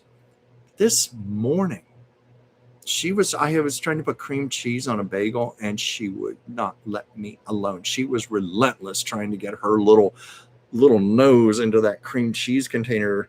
And she's done that before. You know how cats are. You turn your back, and what they get away with in a split millisecond. I have caught her with her face down in the tub of cream cheese, licking away, happy as can be. Not good for kitty cats and not good for humans either, because a cat's mouth is actually quite septic, a lot of bacteria, and if they've licked your food or something, it's just best to throw it out for that reason. Amherst, one of the most ethical readers thank you very much for that compliment. I strive with all my heart to be as honest and transparent as I can possibly be.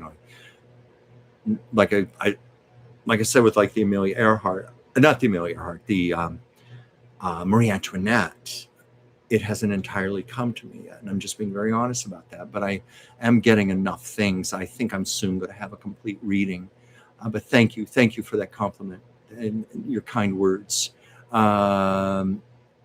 Indeed, Chuck, I was saying when you said wink, wink, nudge, nudge about something, it was reminding me of the Monty Python sketch called Wink, Wink, Nudge, Nudge. I'm not familiar with that, but I certainly enjoy Monty Python. The meaning of life is so funny. What was this? I bet it looked funny with Sasha looking with a full cream cheese face. Oh, yeah. With her little dark face, her little Siamese face. Oh, excuse me. My ice is melted in my water here. Now, did anybody else have another question for me? Anything you'd like me to talk about? I've reached the end of the comments here, and it looks like this may not be a 3 hour show after all. But I don't want to sign off unless I know that I've answered people's questions and, really anything. Or if you have any other comments you'd like to bring up. Otherwise, maybe I will draw it to a close soon. Just waiting. I don't see anything else coming up. But yeah. Oh, yeah. I was going to say, I was at the Hollywood Bowl, and it was just such an incredible experience. It always is. It's such a treat. And I have a 22-minute video on there. Oh, thank you, Stephanie. And Stephanie, I don't know if you know this. I don't even know if you want to look at it or not, but I have a 22-minute video of clips I took the night at the Hollywood Bowl, the Beach Boys, the fireworks, everything. If you wanted just a little vicarious experience, it's on there. I was trying to do it in such a way so people could feel like they're there. There's so many, we take it for granted, here we're in Southern California, but there are people like New Zealand, Canada, all over the country who've never been to the Hollywood Bowl. So I wanted to give that kind of experience. Christy Lee, well, questions, like if you want to ask a question about old Hollywood, old stars, I Love Lucy is one of my specialties, intuitive readings, that's what I mean by that. Otherwise, I'm going to sign out soon, I think, but I just wanted to make sure that I've gotten to everyone on here. Tricky Tree 8815. I like your name. I wonder if you can tell me what you see about my sisters and their anger towards you. Well, I will try my best here. Let's see. Their anger towards you. What's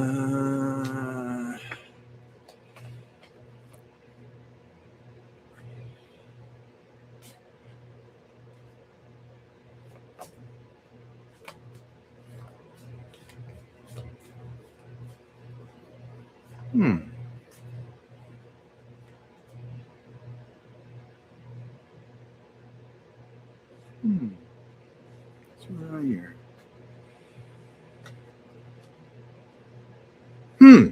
Now this is interesting. Because this is a multifaceted question. Sorry, I got to turn off my phone here. It always interests me what jumps out of a deck. That sometimes it's just setting the stage, but the family card came up. Now that's kind of obvious. It's obvious, but it's like guys wouldn't say that's what we're talking about. We're talking about family here. So you're wondering where your sisters have anger towards you.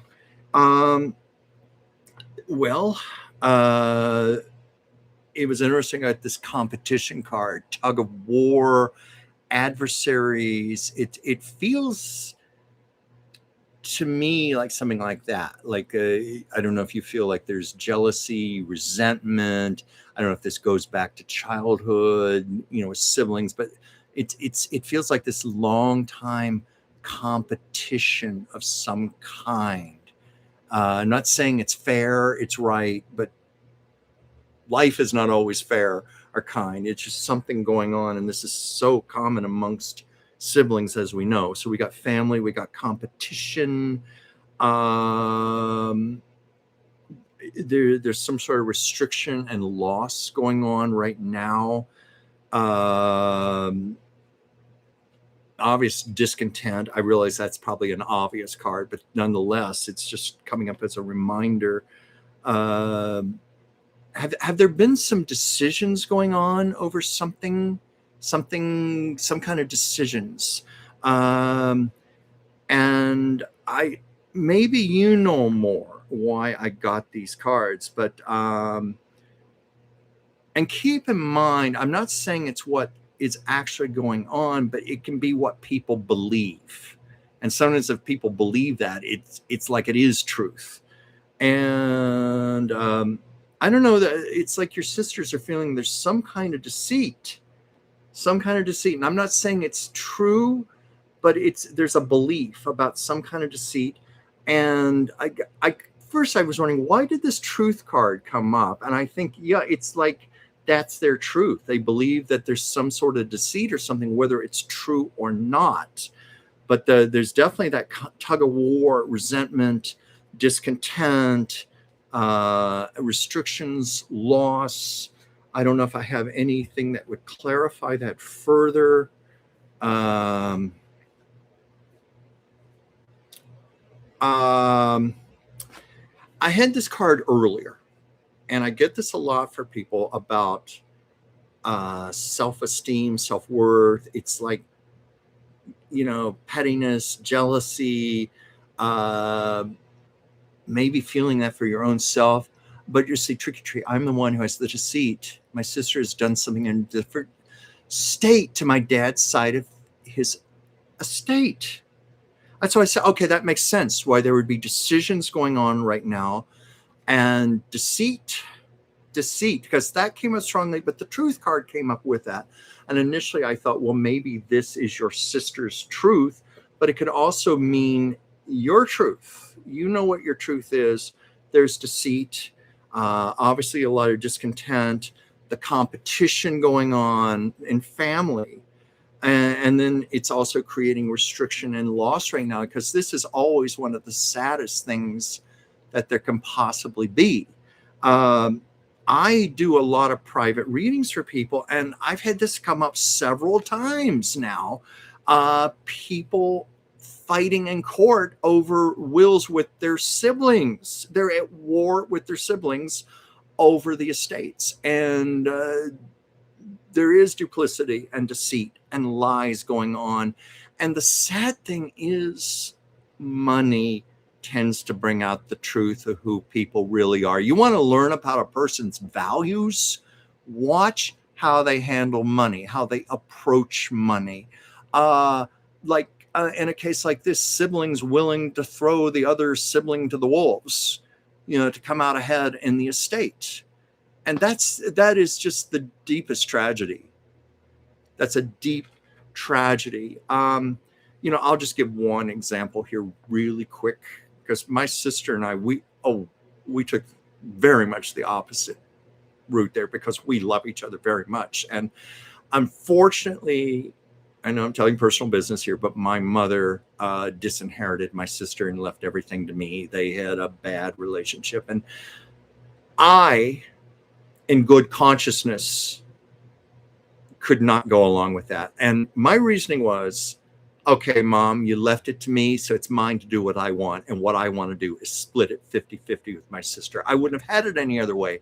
I would never have let money get in the way of the relationship I have with my beloved sister, who's like my best friend in the whole world. I have several ladies I call my best friends, Whimsy, Anastasia, Stephanie, Tammy, Pam. I have some great women in my life, but my sister will always be tops. And I split the estate with her 50-50. But I hear this over and over in my readings. This is surprisingly common, how it's going on. And I'm so deeply sorry. So you feel your sister is deceiving you. That's why this came up, the deceit card. I wish I could advise you more on that, other than just be on your guard. Do what you need to do to protect yourself. I'm sure you've done this. I'm sure you have a lawyer up, really, really protect yourself here. Since you feel that you're being deceived. I got this in the card here. And as I say, we're all intuitive. If you're feeling that in your gut, trust your gut instinct. So I hope that reading is of some help to you here. Let me go back here. Comments here. So sorry. When I do a reading, I go into a zone. Now I got to get back into my head again. Okay, so we did that for you.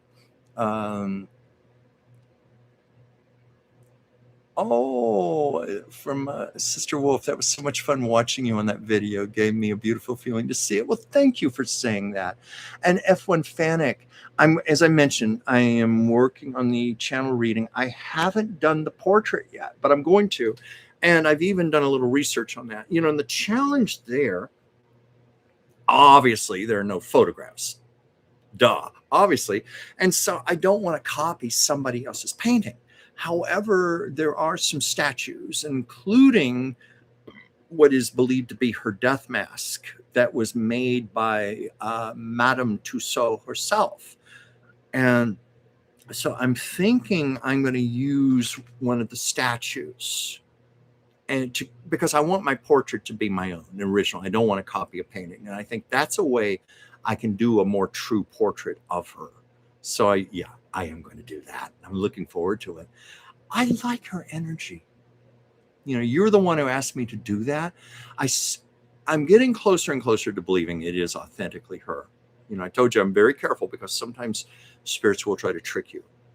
There are imposters, but I'm feeling it's her because it's a good energy. It's surprisingly good. It's compassionate. It makes me feel compassion for her, for how she was fated.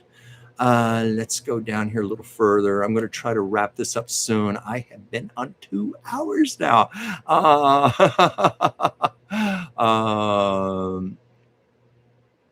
Christy Lee, I say I can ask, when do you think I will finally get to this next stage? Not death. Does any direction stand out? Well, the next stage could be the next chapter. It's like what I was saying about someone I was saying, we have a first, second, and third act of our lives, and I'm in that point, third act of my life. Now, I may be around another 40, 50 years, but I'm in the third act. The third act can be the greatest. Let's see here. The next stage of your life.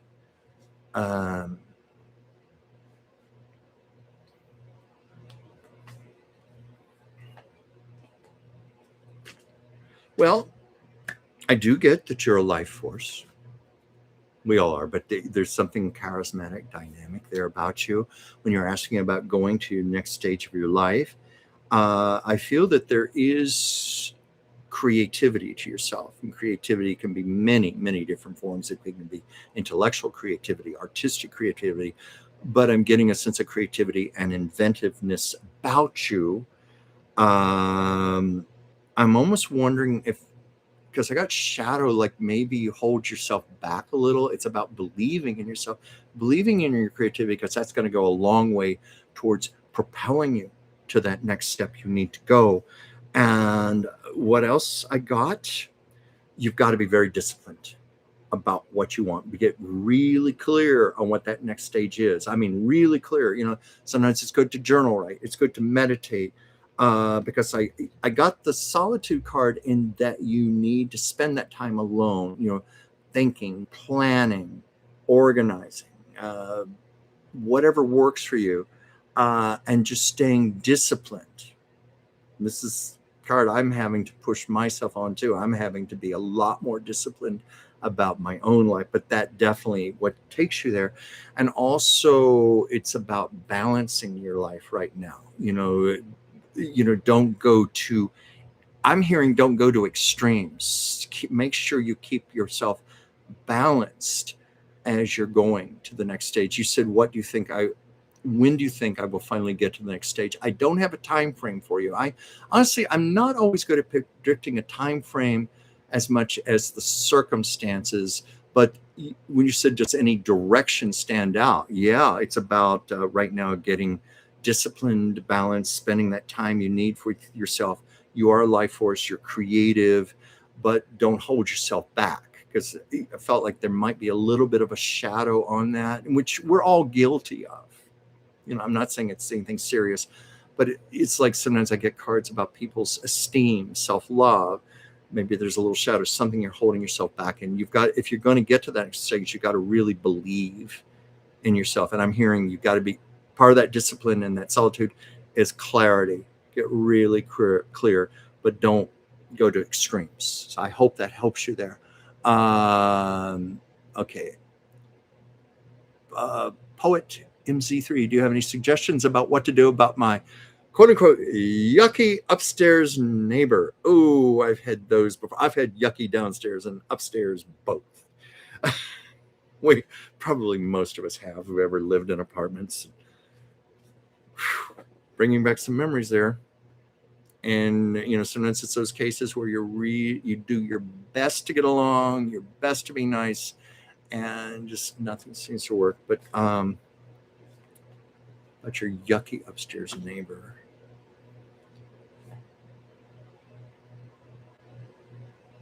Well, one card jumped out here, the compromise card. And forgive me if that sounds obvious, but this did jump out, the compromise card. And often, as you know, when there is a compromise, neither party is completely happy, but you find something that you both can live with. And I realize it's easier said than done. I don't know how impossible your yucky upstairs neighbor is, but the fact that you said the word yucky kind of tells me they are impossible. So it's easier said than done. But I'm just getting compromised. Like, is there a way you could just say, look, could we just sit down? Could we just talk? Could we just talk about our differences? Is there an agreement we can both come to, that we can both live together with, that would work for the two of us? Please. I don't know if that can be done, but that card said compromise. That's your answer, if that's possible. I don't know if there's anything else. Nothing's really jumping. It's telling me that compromise. That's what you're going to need to do, is hammer out some kind of agreement with your upstairs neighbor that you both can find mutually acceptable. And even though it may not please you, at least maybe it'll make your living situation better. Turn off my phone again there. Let's see. Christy Lee 2055. I bowed out of both of my parents' inheritance to avoid all the mess that is happening now. It's a shame when it has to come to that.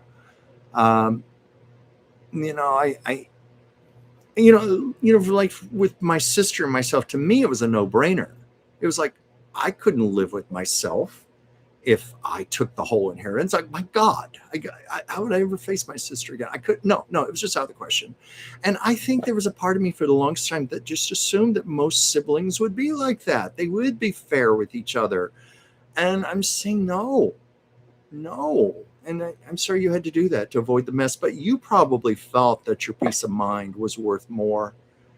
And, because the people I talk to who go through this just say it's one of the most stressful things they've ever gone through. And it's also one of the most heartbreaking things they've ever gone through.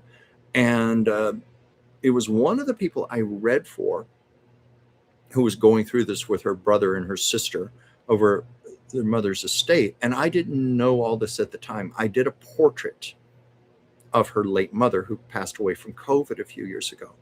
And I almost always get intuitive readings when I do a portrait, because I'm connecting with that person for hours at a time. Wait till you hear my channel reading with Princess Diana. That's a portrait that I did of her that's going to go with the readings. I'm going to post those later.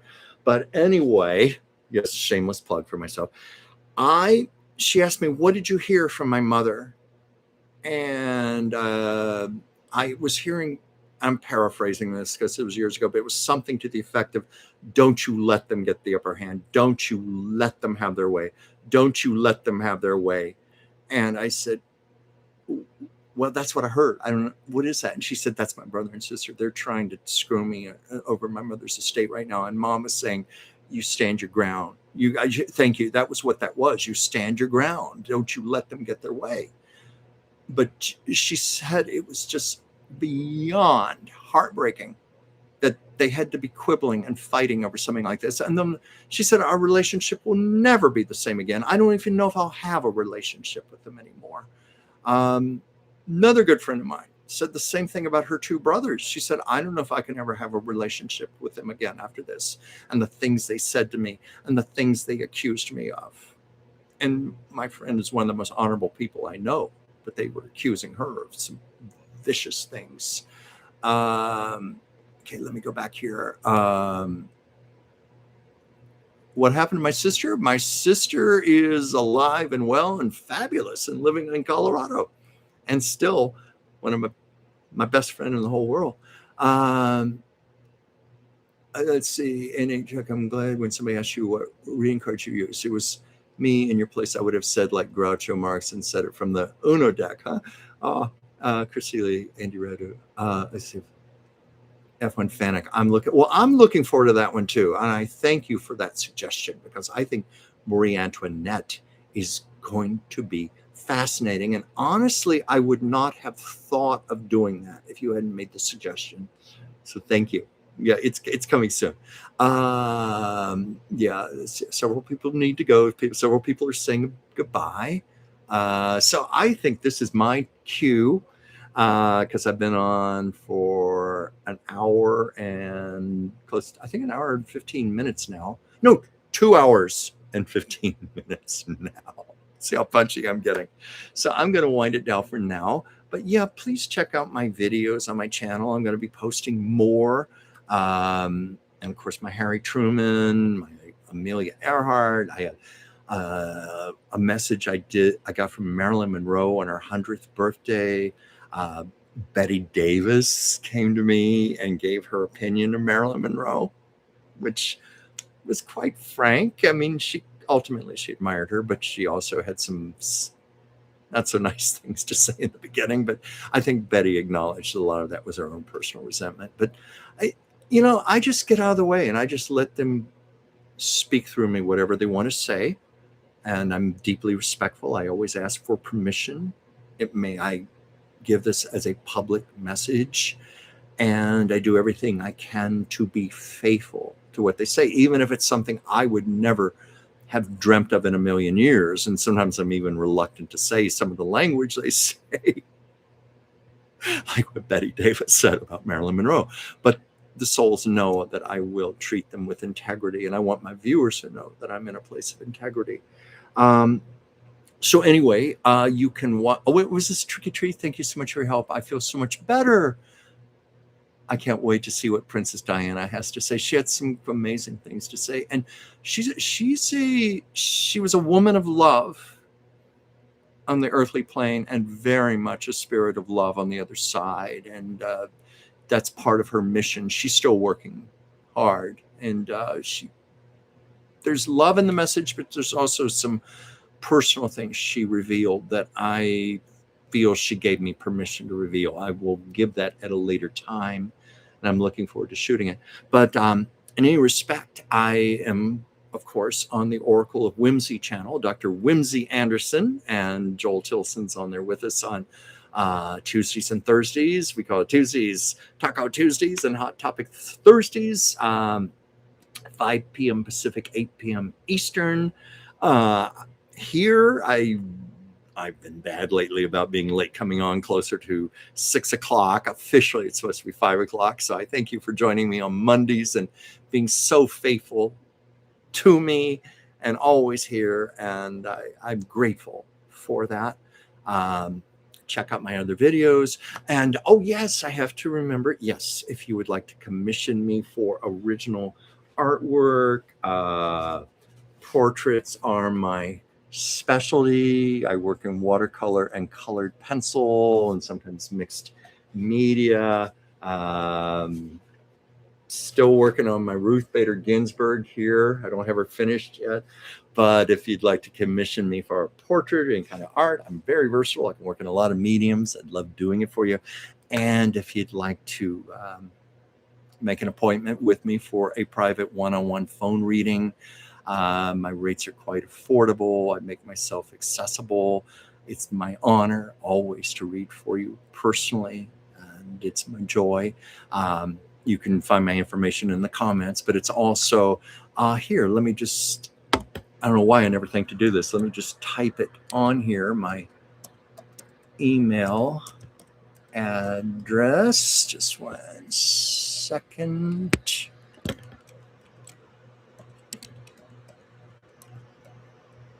And there we go. dransfieldchuck@gmail.com. There it is. I just posted it. That's how you can reach me if you want to book me for a private intuitive reading or commission me for art. If you just have a comment or anything, I love hearing from you. I love connecting with you. You all feel like my friends. What was this here? Kristen H. Chuck Royalty Now Studios or YouTube for Marie Antoinette face recreation. I'm sorry, very interesting. I will check that out. Like I said, I don't want to copy someone else's painting. That's why I thought, like, maybe if I work from her death mask or a sculpted bust, I can make it my own that way. And plus, I will also work with her energy as I do with any of my portraits and just see if she wants to come through to me.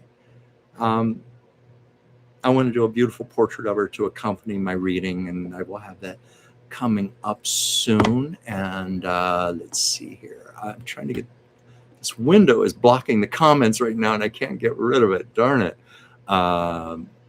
Well, anyway, I've reached the end here. Anyway, I think I got to everyone's comments, everybody's questions. If I missed anyone, please pardon me. And I'll be back here next week. And so I thank you so much for joining me. And I'm going to say goodnight for now. Goodbye.